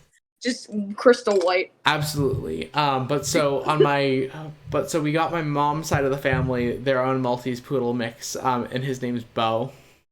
Oh, I love Bo. That's a good name for a dog. Bo is so friendly compared to Wallace, who is not friendly in the slightest. I will pet him. That's the same thing with my cats. Dynamo is very much I love people, and Mally's just like I could give less of a shit, which makes it even cuter when Mally is friendlier, because it's like, I thought you hated me, and he's just coming up on you, and he looks at you like, I love you. Like, you hate me though, and he's like, I know, I'll hate you later, but right now I love you. At some point I'm gonna get my own pet, but until then it's like, I mean, you're in college, right? Are you not allowed to have like a dorm pet or something? So I'm in my junior year of film school. But they don't let you have like a pet or anything? That's not ESAs are allowed, emotional support animals. But like, which like, yeah, of course, like if a school didn't allow it, that'd be sad. But like, yeah. I think that'd be discriminatory too, I think. Yeah, no, it would be. Argue discrimination, but I don't know how that works out really. Well, and I go to my school, which, as I've told you, it's very. Oh, I forgot to add the third thing at my school. My school's very mentally ill. With full respect, that's Most people who agree to put themselves in that much debt usually are probably mentally ill. so the big thing with my school, so they actually have good financial aid. Like I got like a half ride scholarship as like a solid B student in high school. Nice, So, that's not bad. yeah, but so the thing too is, so the biggest major, the most famous person who went to my school is the YouTuber Slimesicle. Yeah, All your connections is all YouTube shit. I do not understand this. dude, look, there's a few things with me. I'm really fast to just go up to someone and talk to them. I'm also the kind of person where it's like, I randomly, like, I do meet people IRL. Like I've gotten a fist bump from Bernie Sanders IRL because that's what happened when I encountered him outside of a CVS. You met him outside of a CVS. Oh my Yeah, he god. was. So the last, I haven't even told you this funny connection, but so I met Jeff Kinney at an amusement park once. Oh. I was going to Diary of a Wimpy Kid author? Yeah. That's so funny. So, that is objectively the funniest thing I've ever heard in my life. But the better thing for that, so I sat on this ride alone because my friend didn't want to do it. It was one of those like boats that swings up and down, up and down. Those. Huh? I like those rides. People who don't go on those are pussies. I love them, but there's a lot of people who get like upset stomachs from it. But so my friend didn't do it. So but Jeff Kinney wound up sitting right next to me on that ride. Oh, that is so funny. When I was in 8th grade. But so here's the thing. I didn't know it was Jeff Kinney, but I started talking to him anyways. He was with his kids, right? Oh my god, that is so funny. I have a photo, and I'll send it to you, of like baby me. 8th grade me was like even shorter than I am now. And I met him and stuff, and it was like such a wild thing. Like it's gotten to the point where it's like I've just look, the whole thing, it's like it's not that I'm an inherently like lucky person. I just randomly find encounters and I meet people, and it winds up being really funny almost every single time, like between these and a few of the ones we talked to previously. You didn't even know the motherfucker was Jeff Kinney until you were just like, oh yeah. And it's like, how is that not the funniest thing you've ever heard in your life? Well, it's so funny because I think that's starting to become like for me a brand when it comes to like how I meet people and stuff. Like I between that and then like the one that I've got an NDA about. Yeah. Well, that's kind of fun. I mean, for me, I think it's like I'm glad I'm not part of any community, because if I have to get like involved with any bigger YouTubers, I think I might just die, because it's like. And it's no offense, it's not like I don't want to work with these people, it's more of like the pressures of having to perform at their level is really intimidating. Okay. Because like, you know, I'm my own person and I perform at my own thing. But say like one of my favorite YouTubers who's part of like communities, I like want to make a fucking video with me. Not that I will say no, it would be like, are you sure? Because like I'm a bit out there, I'm not gonna lie. So the interesting thing for me, right, like, is I'm someone where it's like I've always throughout my life I always prefer like individual friendships to friend groups, if that makes sense. For sure. Oh, for sure. That's why my friend groups have always been so small. No, like friend groups always, I feel like you either have a small one that's like close and stuff, but like it's always weird because I don't know, there's always so much drama that emerges even between good friends and stuff, because inherently like the longer you're with like a group of people, the more like things like build up between them. It's interesting because oh my gosh, there's so many interesting videos going into things. Like one of the most interesting ones is, did you see like I think it's interesting on the web, like seeing the falls of like friend groups and stuff within that. Like one of the ones that's interesting is, oh gosh, like I don't know, do you watch like Bernie's like videos occasionally? Because like are you talking about Bernie VODs or? I think so. He did one on like John Bob and that stuff. Yes, I do. He made like a Satanist video that I really liked, actually. Talking about the history of Satanism. Unless that's a different person. Or I think it's him too. Like, okay. But, like, between that and then like another one, like he did oh my gosh, he's done like the one on the Has-Been Hotel Stalker is like so fascinating. That sounds strange, because like that's so weird, because like I didn't even know VisiPop had that many connections to like the animator like scene, like with all those people that they contacted, be like, hey, this person's stalking me and like is ripping your art off. Like she was talking to people from like OKKO, like people who work in cartoon. And I'm like, how do you have that many connections, girl? Like, you're a YouTuber that has a somewhat successful show, a failed spin-off, and also you don't pay your artists. Like, how did you get involved with these guys when you're like a YouTuber who literally YouTube is the only place you can market your things? Because like, if it were to be put on any sort of television network, it would fail immediately. I mean, I think that, like, no offense to Fizzy Pop, but like, yeah. it's true. That honestly makes her kind of a genius, because it's like you knew from a marketable standpoint this will only work on the internet. Well, like, it could not work anywhere else. It could not work on fucking Adult Swim or on fucking like Cartoon Network. It would not. So it's like the fact that you garnered a fan base online is so much easier, because it's like those people are unhinged anyway.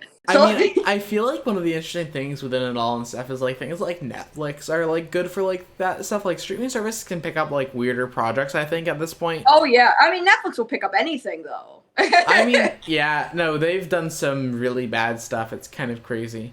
One of the worst things that I've made a video ever on is I talked about like the bad anime. They have an animated Marmaduke movie with Pete Davidson in it. I've seen that. Yes, I've seen people talk about that, and that's something I expect from Netflix, because I think Netflix has like this whole idea that they're trying to be like a family friendly like streaming service. So it's not like they add stuff that like orientated for the sake of like not being the fucking documentary site, but not you know, family what I mean? friendly in the Butch Hartman way of being secretly religious. Yeah, like not in like the Butch Hartman want to indoctrinate kids way. It's more of just like we have this reputation that every single project that we put out is either a documentary on like a murderer, or is like an adult show that is also about murder. So yeah, so we kind of got to mix it up a little bit. At least that's what it feels like sometimes. You know what I mean? No, I think though that's a funny thing within it and stuff, and it's so fascinating because I don't know, I just think that the whole like streaming world and stuff, I'm someone who I like try to get as many streaming services as possible, because like I enjoy being able to watch whatever I want when to and stuff, and I'm kind of anti-piracy in a lot of ways, where it's like I think that it's like try to support the artists as much as possible. Oh yeah, I get that, but sometimes it's really hard, because it's like, especially when it came to stuff like with HBO, when they removed all of their animation catalog, it's like at that point you kind of have to pirate, because it's like the animators are like, I literally can't release this anywhere else. Well, I don't even consider that piracy at that point. If you make something lost media yourself, lost media, you should be able to watch it found any way possible. The biggest show that I've watched that was affected by that, like, because I never watched Infinity Train, but my friends all love it. But, I wanted to so bad, and I'm like, it's on HBO Max, hell yeah, and then it got removed. The show that I love that got affected that way was Final Space. I don't know what that is. Do you know who Olin Rogers is? No, I'm really bad with names. He's a YouTuber, but yeah. Really? Yeah. So because like I feel like we're actually starting to see YouTubers break in. Like Bo Burnham's like someone who started out on YouTube who broke into the mainstream. That's weird that he started out on YouTube, because like the content that he like made for a while was so offensive that to the point where it's just like he was like a Shane Dawson type, but like he evolved. You know what I mean? Yeah. It's, oh my gosh, dude, Shane Dawson is such a character in so many ways. I saw this comment, right, and I don't know if you'll know who this person is, but someone commented that Shane Dawson feels like he looks like Sam Smith. Yeah. But he actually isn't. And it's like Shane Dawson is under the impression that he's actually like a Sam Smith type when he isn't. And I laughed out loud so hard, because I'm just like, that is the most accurate thing I've ever seen in my life. It's like, there's no other comparison that could even be close. My favorite video on Shane Dawson is the D'Angelo Wallace one that goes into like everything. Oh yeah, I didn't know how bad he was until that video, but I also like the one that Jarvis Johnson made, if you've ever seen that one. I've not seen that one yet. No, but like the thing that I like with D'Angelo's videos is it's weird, because I get unique perspectives on, like, I don't know, I think he's one of the only YouTubers that like he's given me a unique perspective on like Logan Paul and stuff within that and stuff too, like. Oh, for sure. Like his Paul I didn't really like Logan until his video came out. I'm like, oh. Huh, yeah, I still don't really like Logan, but I at least have some respect for him compared to like how it was before, you know? Yeah, I mean, I think with and I know cancel culture is stupid. I know It's so dumb. But like when you look at it from like a vacuum, it's like cancel culture effectively just wants you to like completely bar someone, even if they change. Right. And that's a massive problem that a lot of people have with it, is that even if someone makes significant steps to prove that they're a different person, because of they got like quote unquote canceled a couple of years ago, and they just can never recover from that. And it's like cancel culture, the idea of it is to keep it permanent, and it sometimes can be if, say, you're canceling like Harvey Weinstein or like Jeffrey Epstein, like those type of people. No. But like when it's like just some kid that made like a nasty comment like 10 years ago, they want that to be a permanent change. Like this is what you're forever going to be remembered as. And it's like, I get cancel culture is like a good example of showing that like things can come back to bite you. So be careful what you put out there on the internet. Yeah. But like when you're weaponizing the internet that way, it's not fun. Like, you just make it so it's, like, no matter what you do, like, anything you say can get you canceled, like, in the future. Because the morale of the internet changes so drastically within a week. Like... Literally, though. And the thing within it and stuff, too, for me, is it's, like... I think, unless someone's, like, a really horrible person, I think that just the finding a way... Because it's, like, if you cut someone out of society, that individual person is not getting better. They don't have contacts. They don't have people who are, like... more reasonable to like listen to them out, so they kind of like only connect with other people who have been ostracized from society. It's so interesting. Like the point is, I don't know, did you follow Lindsay Ellis and stuff? I know who that is. I don't know if I ever followed. So she had a one take where she compared Raya and the Last Dragon to After the Last Airbender over like some parts of the story structure. Is Lindsay Ellis the person that was on Channel Awesome? Yeah, she used to be the nostalgia chick. Yeah, yes, I remember. Channel Awesome's such an interesting story because it's like... I know. It's so sad, though, too, because it's like, I heard what happened with, like, her, Lindsay, and, like, whoever the other guy was. Yeah. The guy that made Lightbringer or whatever the fuck, that comment. I heard that whole thing, and I'm like, dude... There's, like, sexual harassment stuff, right, that happens, like, within companies, and then there's whatever the fuck that was. And it's like, how disconnected do you have to be like, yeah, you guys are good friends, you want to film like a rape scene? No. So it's like, chill. It's for me the whole thing with its creators is I feel like the weird thing for me, and this is like, I've not done too much research into the whole thing, I feel like Mike and Rob felt malicious, but I feel like Doug feels way more ignorant in the whole thing than actively malicious, where he's just kind of really dumb and a lot of... I don't know. Explained it to me like it was like, Doug Walker is the type of person that built Channel Awesome what it is, that he became the main character. Like, he had his own channel, like the Nostalgia Critic channel, but eventually, like that guy with the glasses. But when he became part of Channel Awesome, he just became the main figurehead because that's what brought on the most views. So like anything that happened on Channel Awesome had to be like Doug Walker styled or like Doug Walker inspired, or it's not going to get on there. And it's like, when you give that person that, like, someone that much credit, it's like, you made Channel Awesome, like, you are the standard.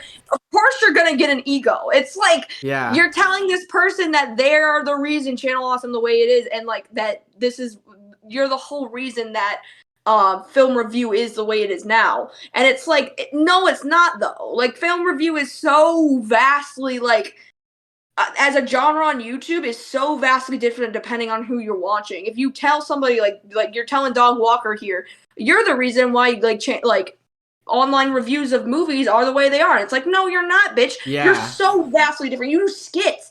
Most people just do memes. Like, it's like...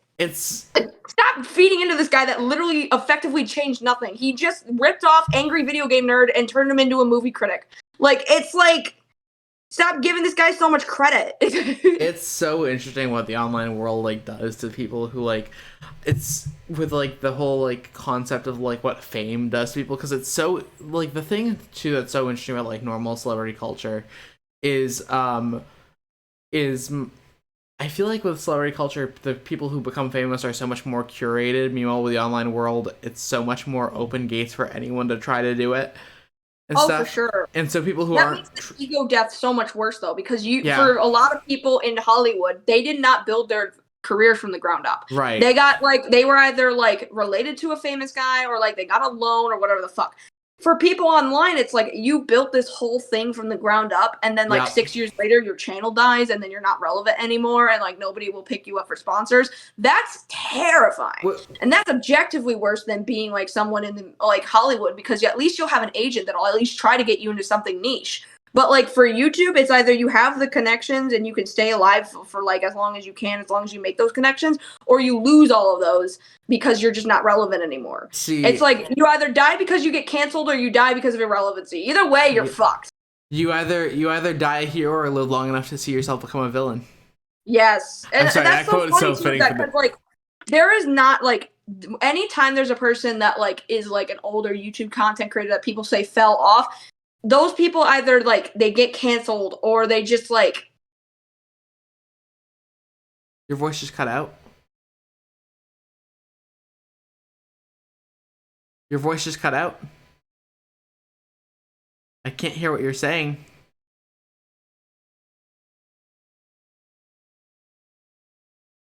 Hello?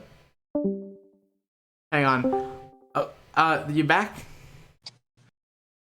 Gracias. Hello. Hi, I can hear you again. Yeah. My mic is working. It just randomly cut out. Something, and then my mic decided to stop working. You're valid. That's great. I'm glad that happened. I'm glad that ended up occurring right as I was speaking about something. It's our dynamic on this podcast. It'll be the entire time.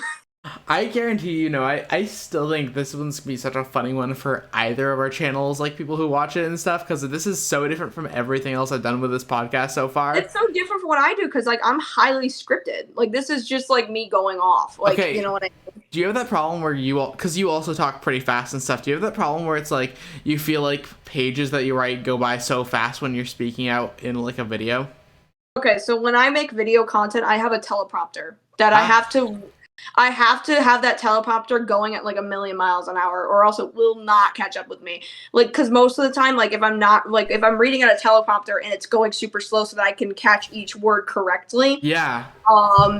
Usually I will be waiting like 10 or 15 minutes for it to scroll back up to the next section. I'm like, I can talk faster than this. And then when I do try to talk faster, I stumble over my words so much that I have to re-record like that section over and over and over again until I get it right.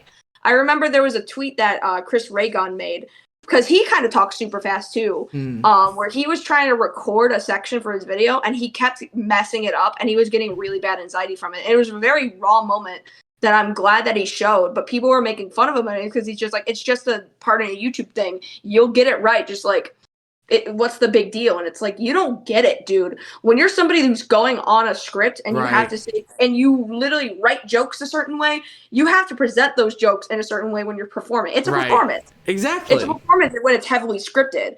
Maybe it would be different if I was going off the cuff, but you know, even when I'm going off the cuff in like say my TikTok videos or something, I still kind of script it in my head as I go, because I'm like, okay, this is what I'm going to say next. Like, it's like everything I do is like, I have to be scripted, because it's like, I have such bad anxiety of messing up and rejection and failure that everything has to be scripted preemptively in case I do fail. See, I'm the kind of person who talks 200 words a minute sometimes when I'm going off a script. If anyone tries to listen to this podcast at like ×2 speed, it's just going to be two chipmunks talking. You literally though, and it's it's so funny because like other guests, like I frequently have had the past 2 guests and stuff. I've had like a lot in common with each of them and stuff in a lot of ways.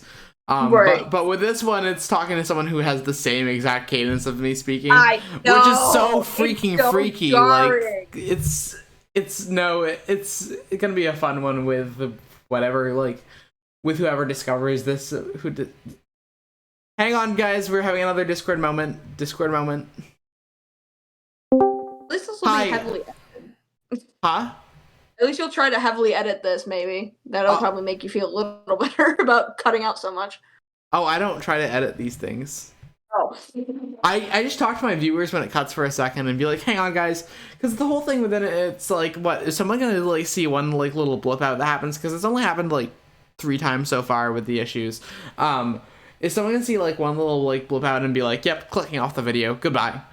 I guess not. I mean, if it's a fan of mine, I've been on like live streams and like live interviews where it's been like it's not been as bad as I guess I'm rudely comparing. And it's Yeah. more of just like stuff happens, like Yeah. stuff shit. Like people are gonna watch me anyway. It doesn't matter.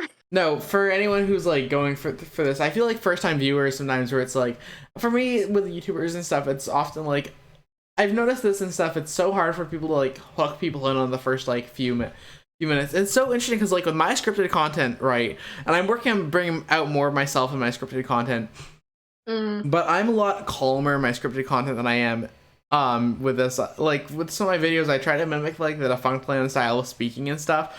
I'm honestly, I think for future content, gonna go much more in on the whole chaoticness of me parts. Yeah, I was always kind of super chaotic when I started, but like I like amped it up like crazy because that was the standard of YouTube, is to be a clown essentially, because you're trying to be an entertainer. So entertain, damn it. And it was like, and yeah, my personality is naturally kind of chaotic, but like sometimes if I try to overamp it, it just gets too much for people. So it's like, I'd rather be more informative, like be funny but informative. You know what I mean? I think that's something that's so important and stuff too within it. Like I think funny YouTubers are so like good at what they do often and stuff. Like I find myself laughing more at YouTube than I do like TV and stuff because of the styles and stuff. Oh, that's why I don't even watch TV anymore, dog. Like there's nothing on TV, but there's so much shit on YouTube. I actually still have like a few shows that I watch regularly. Like I watch Survivor religiously. That is one of those shows that I am a diehard fan of. That's funny because it's like usually when it comes to reality TV, it gets a pretty bad rep. But like if you like, it gets a bad rep because people watch it with the intent of expecting good like content, like actual like good scripted shit, or like they expect it to like. I guess what I'm trying to say is like they judge it on the basis of this better be like movie quality tier. It's like you're watching a reality show. It's like turn off your brain for a couple minutes. No, Survivor's actually though one of the few reality shows where it just actually takes itself rather seriously and takes things respectfully. Like but like the more you go into the reality show pipeline, right, everything else takes itself like not seriously and stuff. As soon as you get to the Big Ed pipeline, it's like at that point, it's like I don't even blame you if you don't like take reality TV seriously, because what the fuck is that? I enjoy it for just watching the mind games people play and stuff, and I've been on this pipeline for a while since. Did you watch Total Drama as a kid? Yes, actually, yes. That was one of my boyfriend's favorites. Dude, we love that show. Literally, one time when we went to work, my boyfriend was like, maybe we can let the cats watch something. I'm like, they are cats. They're not gonna. And he's like, listen, I want them to watch this show. And he puts on like an 8-hour compilation of Total Drama. Yeah. And it played the whole time we were at work. And I'm like, that is gonna cut into our energy bill. But they were watching it when we got back. And I'm like, huh. They must be really into it as much as we were, I guess. And now the cats are gonna write a video essay about it together. Yeah. You should do like an April Fool's 3-hour video essay on Izzy being like not insane. I watched that video. Oh my god, it was so good. I reached out to the guy who wrote it after because he was like streaming on Twitch when I was like watched the video and stuff, and he's like such a nice kid. The person who did the video. It's weird for me calling someone like a kid, which is funny because like I know. Dude, like I feel like I'm not that old, but it's like realizing that there's like actual teenagers and stuff that are like Gen Z aged so fast. Like we're like in our 80s now. Well, so it's like you and I are like less than a year apart in a lot of ways, and I feel like we've had similar cultures in a lot of ways. It's weird for me to meet somebody who's only 2 years like younger than I am, because I'm just like, dude, I'm like your senior, but like sometimes it feels like you act more mature than I do. And I think part of that is my baby face, but also a part of that is just like I feel like the person I was 2 years ago in comparison to who I am now is such a different person. Like I would hate myself when I was in my 20s. Like I would look back and be like, I understand that was 2 years ago, but I'm like, dude, my 20s sucked. Like, see, I also have a baby face, as you can probably like kind of see in a lot of ways. Is this weird to say? I kind of been wanting to say this. You vaguely remind me of my brother. My older brother looks just like you. It's so like you look more like, obviously you have red hair, right? But you guys have the same fucking face and haircut. It's so jarring to me. That's funny. I guess that's probably why we've been getting along so great, because I'm talking to you, I'm like, this kind of reminds me of Shane. Aww. And Shane's awesome, so like, you know. Oh my gosh, no, genuinely, this has been one of the funniest first time meetings I think I've ever had with someone. I get that a lot. Like I've talked to a lot of people who are just like, "Hey, let's talk about this." Like I don't know what the circumstance would be, whether they want to do an interview or something. And then we would get to talking, and they're just like, "How are you like so like engaging?" And I'm just like, "I don't know, dude. I have no friends." Like, I the thing for me is I just kind of like the whole thing socially is like I kind of just collect a bunch of people that I'm like friends with individually and stuff. And it's like I get so busy and it's hard for things to like work things out with that. But no, right. it's so funny for me because it's like I've got like a mild facial hair at the moment, like because I just haven't shaved in a few days, but I'm usually clean shaven and stuff. Yeah. See, what's so funny is that when my brother, my second young Sam that does music, Yeah. he did No Shave November or whatever the hell that is, and he was growing facial hair, and I'm like, you can do that? And he's like, yeah, I guess I can. I have facial hair, and I'm like, how? Because like you are bald for the most part, like you have armpit hair, but for everything else, like you don't have leg hair, you don't even got arm hair, like you are a hairless man. How do you have facial hair all of a sudden? He's like, should I keep it? And I'm like, no, it makes you look like a werewolf. No, my dad, like the fact that my dad and my brother both decided to grow facial hair over the pandemic is crazy to me. It's weird because like my dad has like a goatee thing, so it's like we can't grow facial hair. I've seen my grandpa do it at some point. It's just it's not a very prominent feature in our family lineage for the men. We just are all smooth shaven. Um, well, so it's so funny, right? Because like for the longest time, the whole thing it's so funny because you call yourself lazy bedhead, but I actually like out in public with bedhead often because it's like I kind of like how bedhead gives you a different style for your hair every single day. I don't even know how I came up with lazy bedhead, to be completely honest. Like Yeah. Bon Bon in the suit was just like I owned a bunny suit and that's my name now. So wait, But for this, I'm just like I'm lazy. are you ready for what my my three previous YouTube channel names that I had were? Oh sure, go So for it. so the first one, the elementary school one that I made was called Roblox Ruler 1. Because I would like to make Roblox videos at that moment and stuff. And Didn't we then all? Let's be honest. yeah. So I changed the channel's name to Entertainment Lord. My third channel's name was Commentarian. I don't mind that one actually. Yeah. I think it's kind of clever. Because it's like because I like to do commentary and commentaries. contrarian. It's so. I didn't think of the contrarian part at all. But so nowadays I go by like the one and only Phineas, which I actually think is like a fun name to have to say because it's cool name. because like Phineas is like you don't hear a Phineas very often. You know and what that's I mean? what the joke is with the one and only. Like it's like not that I'm like because it's like. I don't, because like I feel like there's famous YouTubers with like a lot of names. I don't think there's a single famous YouTuber with the name Phineas. There's like some like there's Billie Eilish's brother, but like Yeah, right. Billie Eilish does have a brother, and his name is Phineas. And no, it's not the one you're thinking. Isn't it weird that like Phineas and Ferb came out, and it was like a kind of a musical show, made music sometimes, and not really. And then it's like, oh look, there's Billie Eilish coming out with her brother Phineas. It's like, are we living in a simulation? I don't know, honestly. I think so. It's crazy how the online world and like how things just develop and their patterns that they do. It's weird because it's like it's weird because it's like as antisocial as I am, like online and offline. It's like I feel like as a YouTuber they expect me to be more social because I'm on social media, but like I'm more like I just kind of want to make my content and honestly, then like facts, but like I just I feel like most of the online people that I meet are more introverts. I'm like a token extrovert online, where it's like I'm as extroverted online as I am. I'm more extroverted IRL, honestly. Yeah, like it's. I think for me, like, my biggest thing was a lot of like interpersonal friend trauma, where it was like a lot of friends that I made on like in IRL were super duper fake. So like they didn't actually want anything to do with me. They were just like, I guess I'll tolerate you because my mom is friends with your mom, and it was like those like forced friendships, I guess I'll call them, really fucked with me because I'm just like, I don't know who my real friends are, and I don't know if I'm actually super annoying or if this person actually likes me or not. And it's like I could never really be social and make friends because I was so paranoid that this person hates me. And I still have that problem with my friends now. Even though I know they don't, even though I know that they've told me to my face, you're fine, there's nothing wrong with you, we like hanging out with you. I'm still under the constant anxiety of, if I fuck this up, it'll be bad. See, that's why I love the whole "you're valid, I adore you, you're amazing" thing for my friends. Yeah, because it's like sometimes I need constant reinsurance. Which sometimes I'm just sad. I feel like was probably a weirder thing for you to encounter when we were like just texting with each other. Yeah.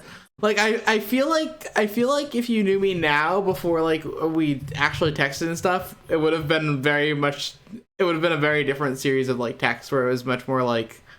Well, I think the reason why like I agreed to like even do podcasting is because I kind of want to be a podcaster myself. Yeah. So it's just kind of interesting to like be on podcasts because it gives me like the exposure to like what being on a podcast is like. Because it's not like for me, if I was going to do a podcast, I don't know if I would do a podcast on my own. I would definitely want to have guests, and I definitely would want to do it with a couple of friends because it's like I don't know how long I can handle a conversation just with myself for a while would be, but. You know, and I think that, like, for a lot of people get into podcasting because they were on another podcast previously. Well, and it's like they wouldn't think about doing podcasting until that experience of being on a podcast themselves with someone else and taking that opportunity to just be on a podcast for once. And you can see a lot of memes of, like, why is every single YouTube channel and YouTuber starting a podcast? It's because it's fun. Yeah. Like, genuinely to have these conversations. It's not to be pretentious. It's not because you need to. It's because it's just something people like to do. People like to listen to long-form conversational content. Well, like I think one of the things that made me do it and stuff is like the fun thing with our conversation and how things are. Have we stopped going and stuff? There's always like a place that we can go because there's like some people when it comes to podcasting where it's like where it's like they ask questions or something and they don't know how to move the conversation along, but it's like some people aren't like podcast people. Like there are a lot of people that like you watch their podcast and like you probably shouldn't be a podcaster, no offense. It's like some people can carry conversations, and if they're really good at that, then they become podcasters or they become radio or whatever the fuck, and they use the art of conversation to create a career off of. And I think that's incredible to simply just have your content and the things that you create just be conversations with people, because I think people like especially with the pandemic and stuff, people miss conversations with people. People miss that connection, so it's like it's nice to make those connections and to just kind of listen in, because like I tried to get into the the podcast that my dad would send me and stuff, but they were always like either historical content or like political, and it's like I like history podcasts, don't get me wrong. I love learning about different history stuff, but I don't like fucking just people like long-windedly explaining shit that just I don't care about. Like sometimes I just like a weird conversation that goes in different directions and like makes no fucking sense because it feels like you're listening to a real conversation that real people have. Well, so one of the first feedbacks that I got from like one of my friends that I'm been happy about is that this podcast kind of feels like something that you can like jump into at any time, and I feel like it'll always be a different thing. It'll always be like a different conversation that's going on. Like, it'll make sense. Think about the amount of topics that we've talked about in this one episode, where it's like we're an hour and a half in, and like we've talked about like I think 5 million like different topics pretty much with this, and it's like hard because I used to start trying to put like 3 major topics about this, but it's like with this one it's been like 1,000 things at once.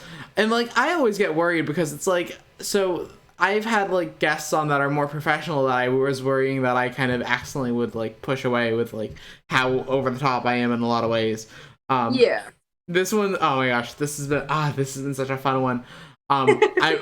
2 hours is usually this is probably gonna be the longest episode and stuff because we're still, like, going and we're still in the thick of it, as the Backyardigans would say.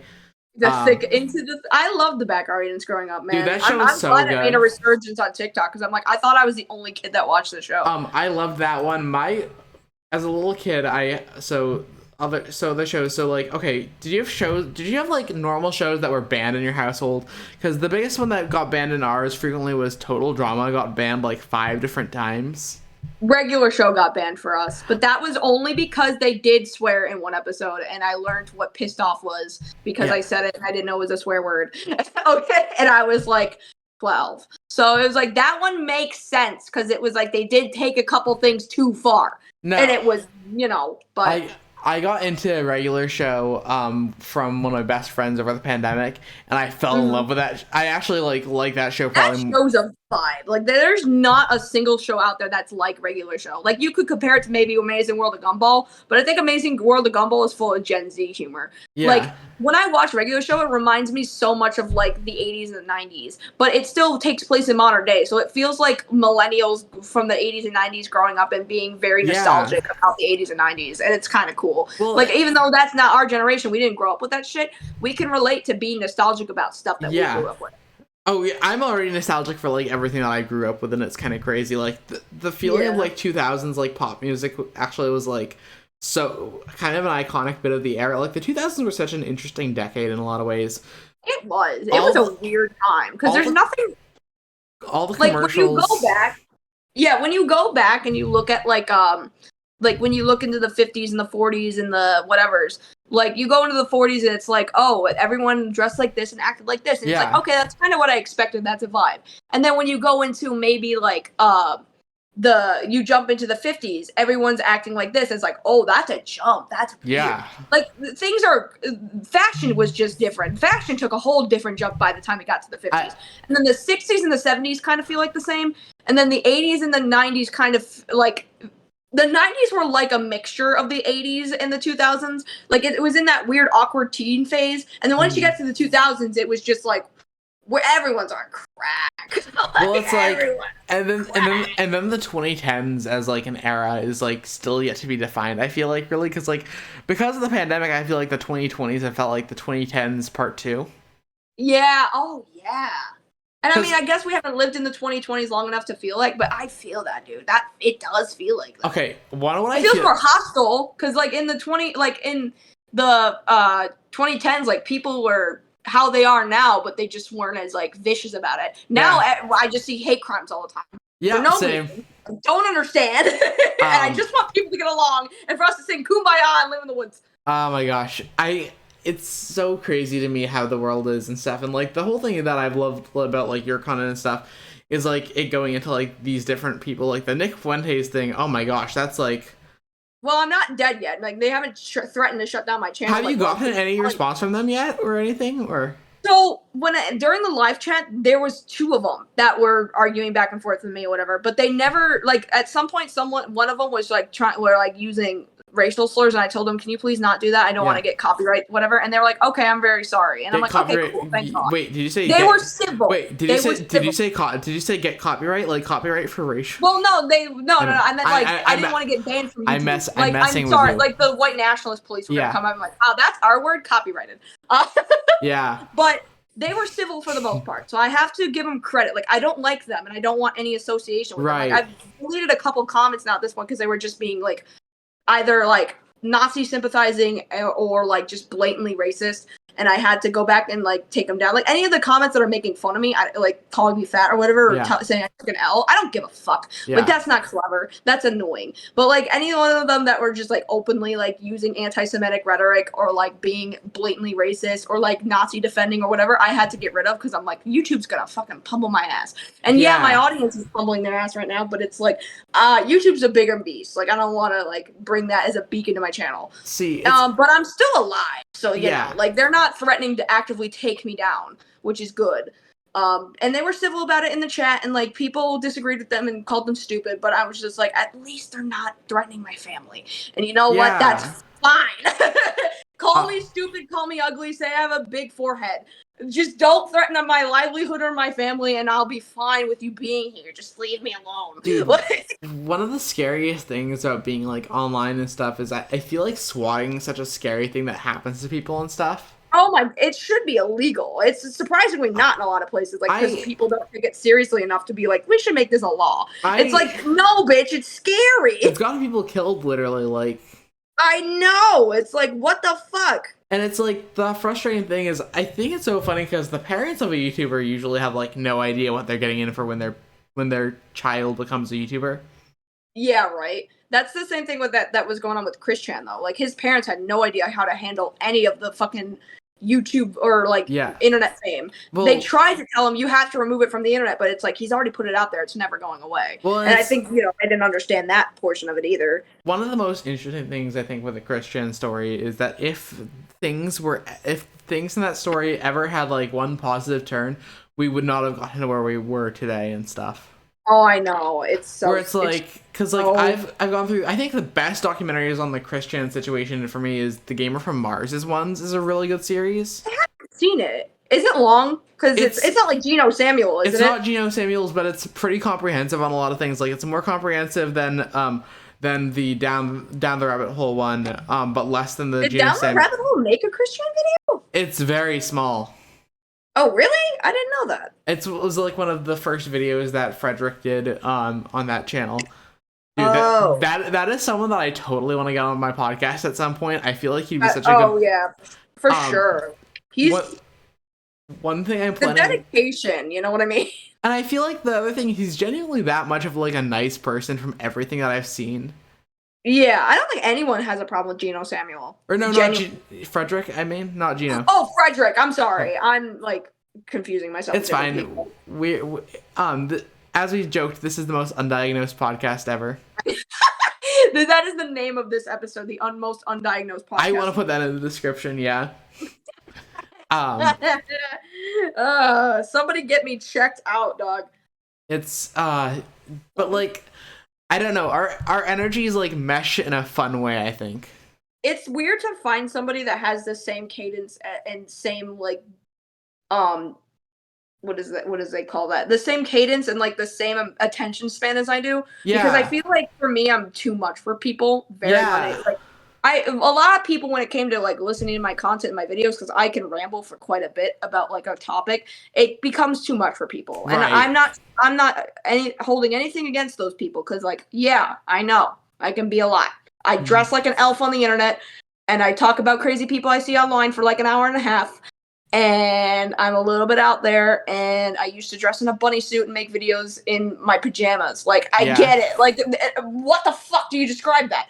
But it's like, when you meet those type of people that do tolerate that shit, it feels better, and it makes me feel more confident in what I'm doing. Because even when I was doing videos, like, when I restarted my channel and, like, tried to go in a different direction, the amount of support I got from that was very validating to the point where I'm like, this is what my channel is going to be now. It's not going to be politically... I mean, I'll talk about politics and I'll talk about political figures, but I'm not going to do it in a sense that it's like I'm trying to put anyone down. Right. And now that I'm not doing that, I'm not putting people down, and I'm not part of the anti-SJWs and whatever the fuck, I feel better. And the fact that I'm taking this direction to help people and to bring awareness is so much way more rewarding than it is to like just constantly do response videos to people I don't like. And it's and there's so many people who do it just for like the fame and these kinds of things where it's like trying, because like I think YouTube, one of the things that it's cultivated within a lot of its drama communities that I want to break the story on this person and stuff, because like a lot of the problems about journalism are so big on YouTube and like the drama communities there. For sure. So we see a lot of people rushing things out to get the scoop on a situation, and it's frustrating because it's like, I think the thing that like content like this should be, it's much more for people's like protection and finding someone who's like a good and reliable source for a lot of things.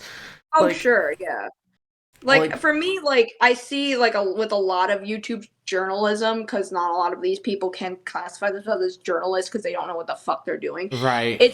It's more for personal gratification. And I mean, for me, I'm not guilty, and I'm not like innocent of that. Yeah. Like, obviously making 2 videos on Andrew Tate, like that's that's for the bag, because he's like a popular punching bag. But like, we do whatever we do to get ourselves some personal gratification in this, and it's like to an extent, yeah. And I think the whole thing is there's not much wrong about it. I think there's a benefit to spending a lot of your life to pursue a happier life for yourself and stuff.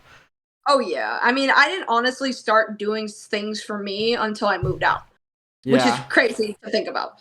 Like, even when I moved it, like I moved out from my dad's house and then I moved in with my mom and then I moved out officially. But even when I moved in with my mother, I was still doing things for her. Well, I guess I can't say that, because like the reason why I moved out is personal, but right. When I moved in with her officially, like full time, instead of like living with my dad, like, and going back and forth between my dad and my mom. When I just said I'm just going to live with her from now on, I started kind of assessing myself, and a lot of the changes I made to my channel were during the time where I was living permanently with my mother, because it's interesting to be a part of a systematic, like a system in your family where politics is heavily driven, because then that affects what you do, like in a general sense outside of that. And I feel like a lot of what Bon Bon and the Suit, what that could have been a good satire, but it didn't, because it was stuff that was fed to me through living with family that believed genuinely. And it was like, it was very hard to evolve past that when I was living with my dad. And when I finally moved in with my mom, I started exploring outside of that. And when I explored outside of that, I realized like I didn't give a shit about many of these things. Most of the stuff that I was talking about, like back then when I was in anti-SJW, like politic world, I did not give a shit about any of it. I genuinely did not care. And it was like I still made videos on it anyways because it expected of me as that type of YouTuber. Now the videos I am making are about things I do genuinely care about. Like I do genuinely care about like covering Andrew Tate or Nick Fuentes or people that I find like have dangerous ideologies on the internet. Not because one, it's funny, because it's like how this is comedically evil, like, and it's hilarious. But also bringing that attention to be like, these people do exist and they do mean what they say. And it's like, dude, when you just boil down everything to just being like, it's a joke, it's a troll, don't take it seriously, it really just ignores when people go off the chain. Yeah. And when people do that and they end up like Kanye West, where they're like fucking, they're just like tearing themselves apart live for everybody to see. And it's like, we need to regulate that, because it's like, if we keep saying that everything's just a joke, then we get people literally just having mental breakdowns like this. And they're just, you know, it's terrible to watch, to see people like fall into these rabbit holes and essentially base their whole lives around trying to be contrarian and trying to be whatever, when all they're doing is hurting their relationships and hurting themselves. Right. And it's so crazy to me, because it's like, the thing that's, I'm lucky I've never met IRL and Andrew Tate supporter, thank freaking goodness and stuff. I made a drinking game. Don't worry, they're all the same. I made a drinking game. It was funny. But it's so interesting, because it's like, I've read, I don't know if you use Reddit ever and stuff, but I read on like the teachers Reddit that a few posts about how influential he's been on kids in school and stuff. Yeah, I've seen a couple of TikToks about that too. Which is insane to me. It's kind of scary, to be honest with you, because it's like we're trying to raise these generation of men. Like our generation of men's already kind of fucked up. Yeah. But like we're trying to make sure that the next generation of men doesn't end up the same way. But this generation of kids, it's like, not only are they worse somehow because they're listening to Andrew Tate, but also they're just crazier in the sense that they don't take everything in irony like we did. We were just looking at this perspective of everything's a troll. Mm-hmm. Everything doesn't mean what it means now. Like, you can call me a racist, whatever, but it means nothing because it's been watered down because of the internet. And we just play everything off like it's a big joke and that nothing is real. But like for these kids, they aren't playing that off like it's a joke. Like, they don't know what irony and satire are like we do. We grew up in the Leafy era where we had satire so muddied down that we didn't know what it meant anymore. These kids don't even know what the word satire is. I actually never watched that era commentary because I was a good little lad in the cartoon sphere at that point. Could you imagine that being your first intro to fucking any sort of commentary online is growing up on the Leafy era? Like, you can tell too the type of people online who grew up on the Leafy era. Oh yeah, like you can tell who they are. They don't make it. They make it pretty blatantly obvious, and it's really funny. And it's interesting for me because it's like I knew kids who also did though in school and stuff. I just feel like it's so weird and stuff. So like, working at a summer camp, right? Also, one of the things that was interesting. Normally, so when kids are sick, they get to go to the health center and have an actual TV to use. They don't have technology aside from that. Oh, that's wild to me. So it's an overnight camp, right? So no phones. They're just chilling here and stuff. The counselors aren't supposed to use their phones around the kids.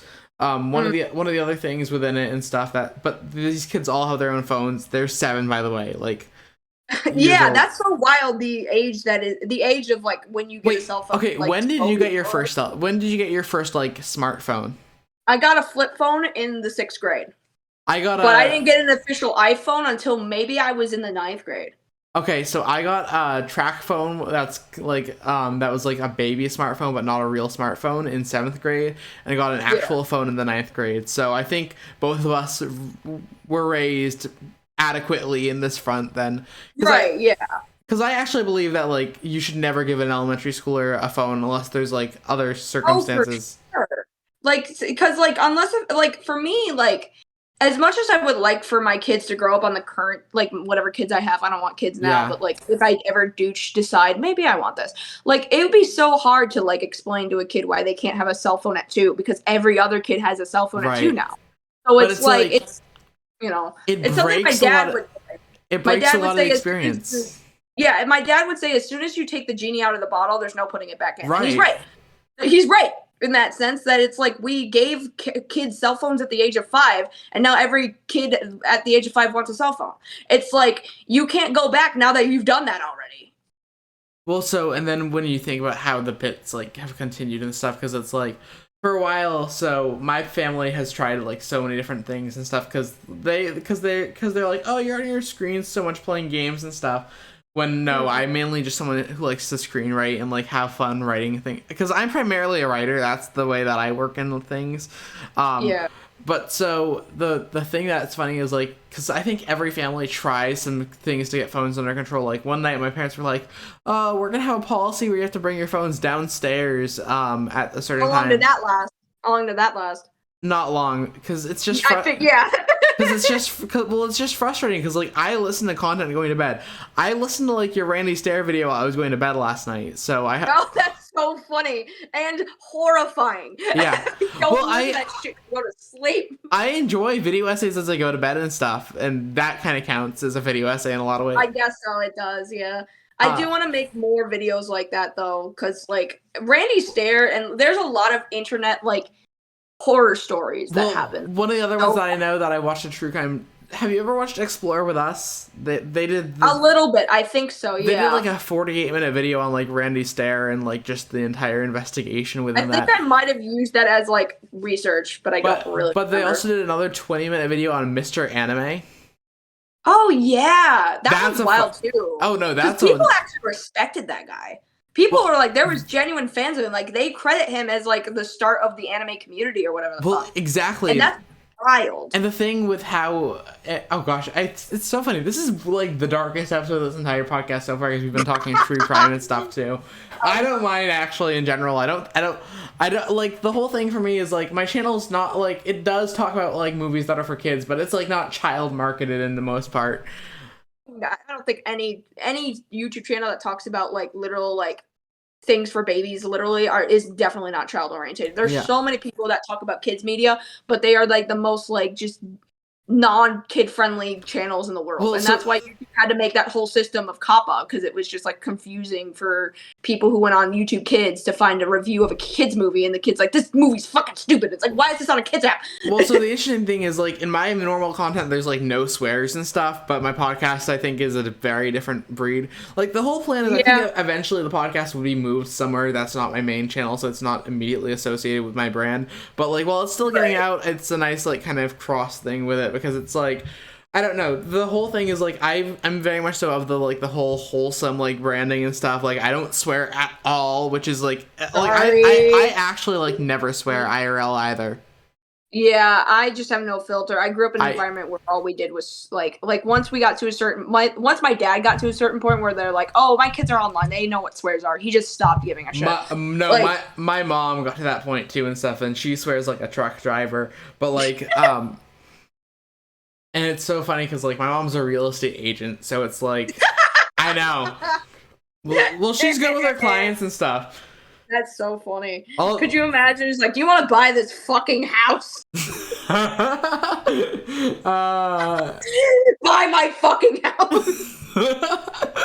Wilding out here. Honestly, I would buy from her if she was like, buy this right now.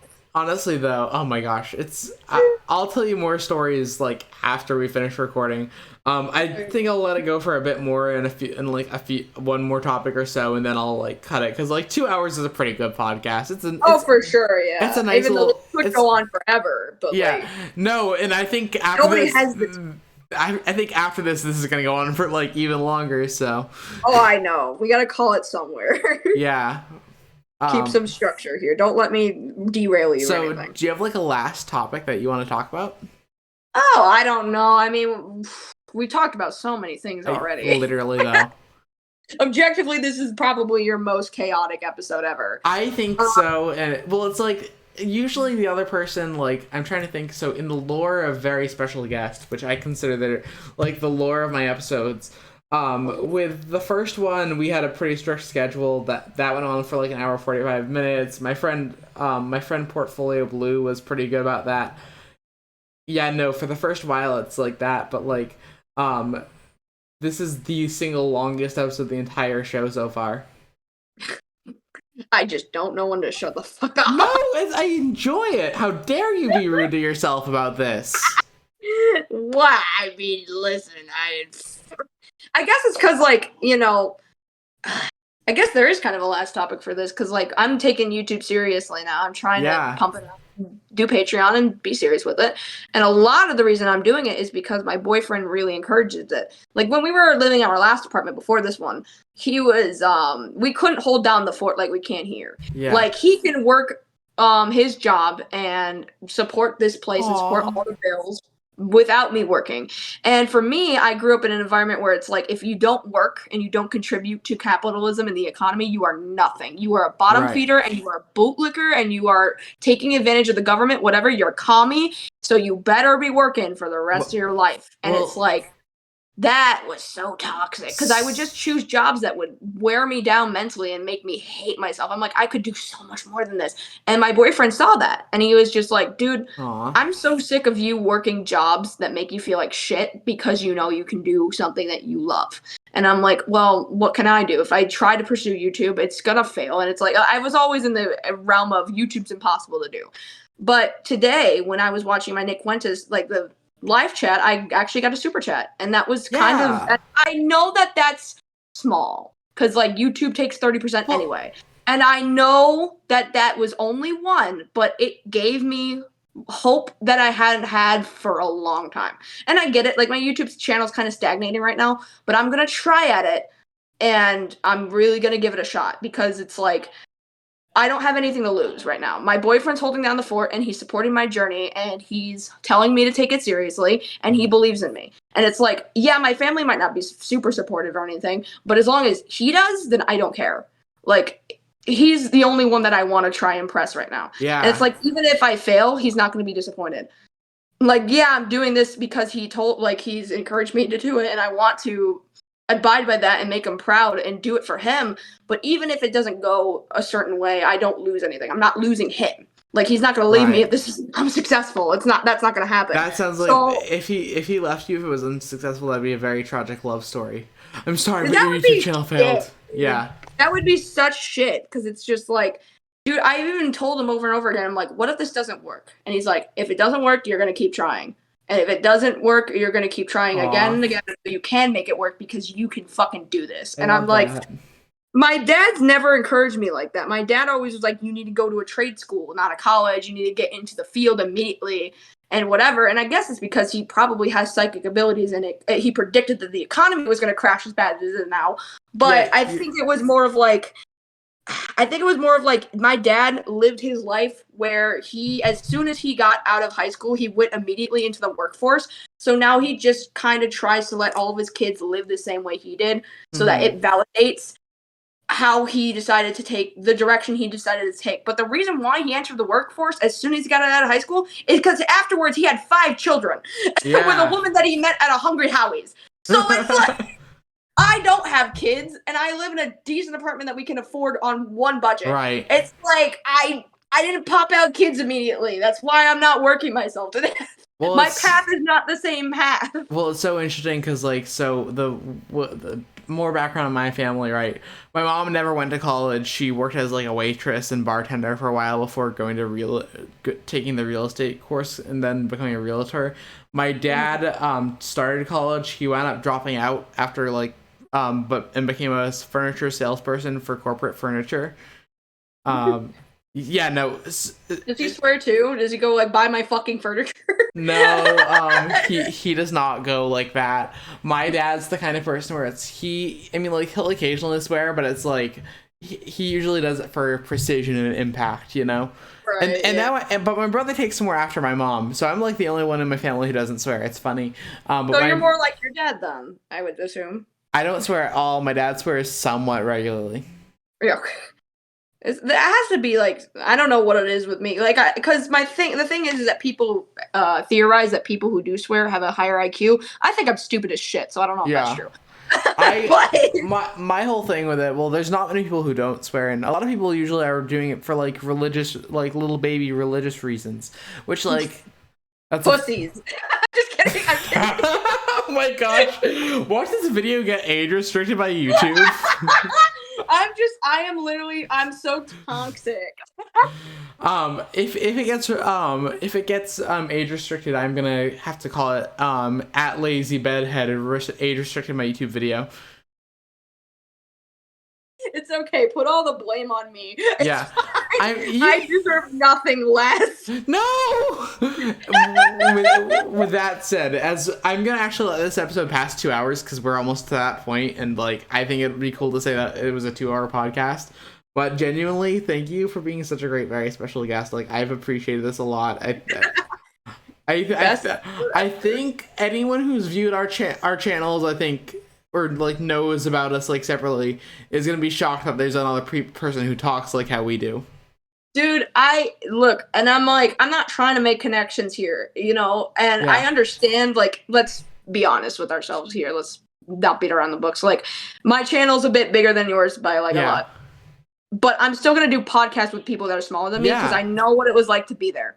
I know what it's like to be in your position where it's small and I'm creating a small community. I'm here to tell you right now, enjoy the fact that your community's small. Yeah. Because, like, I kind of miss it sometimes. And that's why I like doing podcasts on smaller communities, because it's like, I miss when I wasn't known as the person who got copyright claimed by Kirill the fucking Wolf. Like, I miss that era. That was a good time. Well, with that said, we're going to end the podcast recording now. Bye, guys. Well, get you. Goodbye. Bye.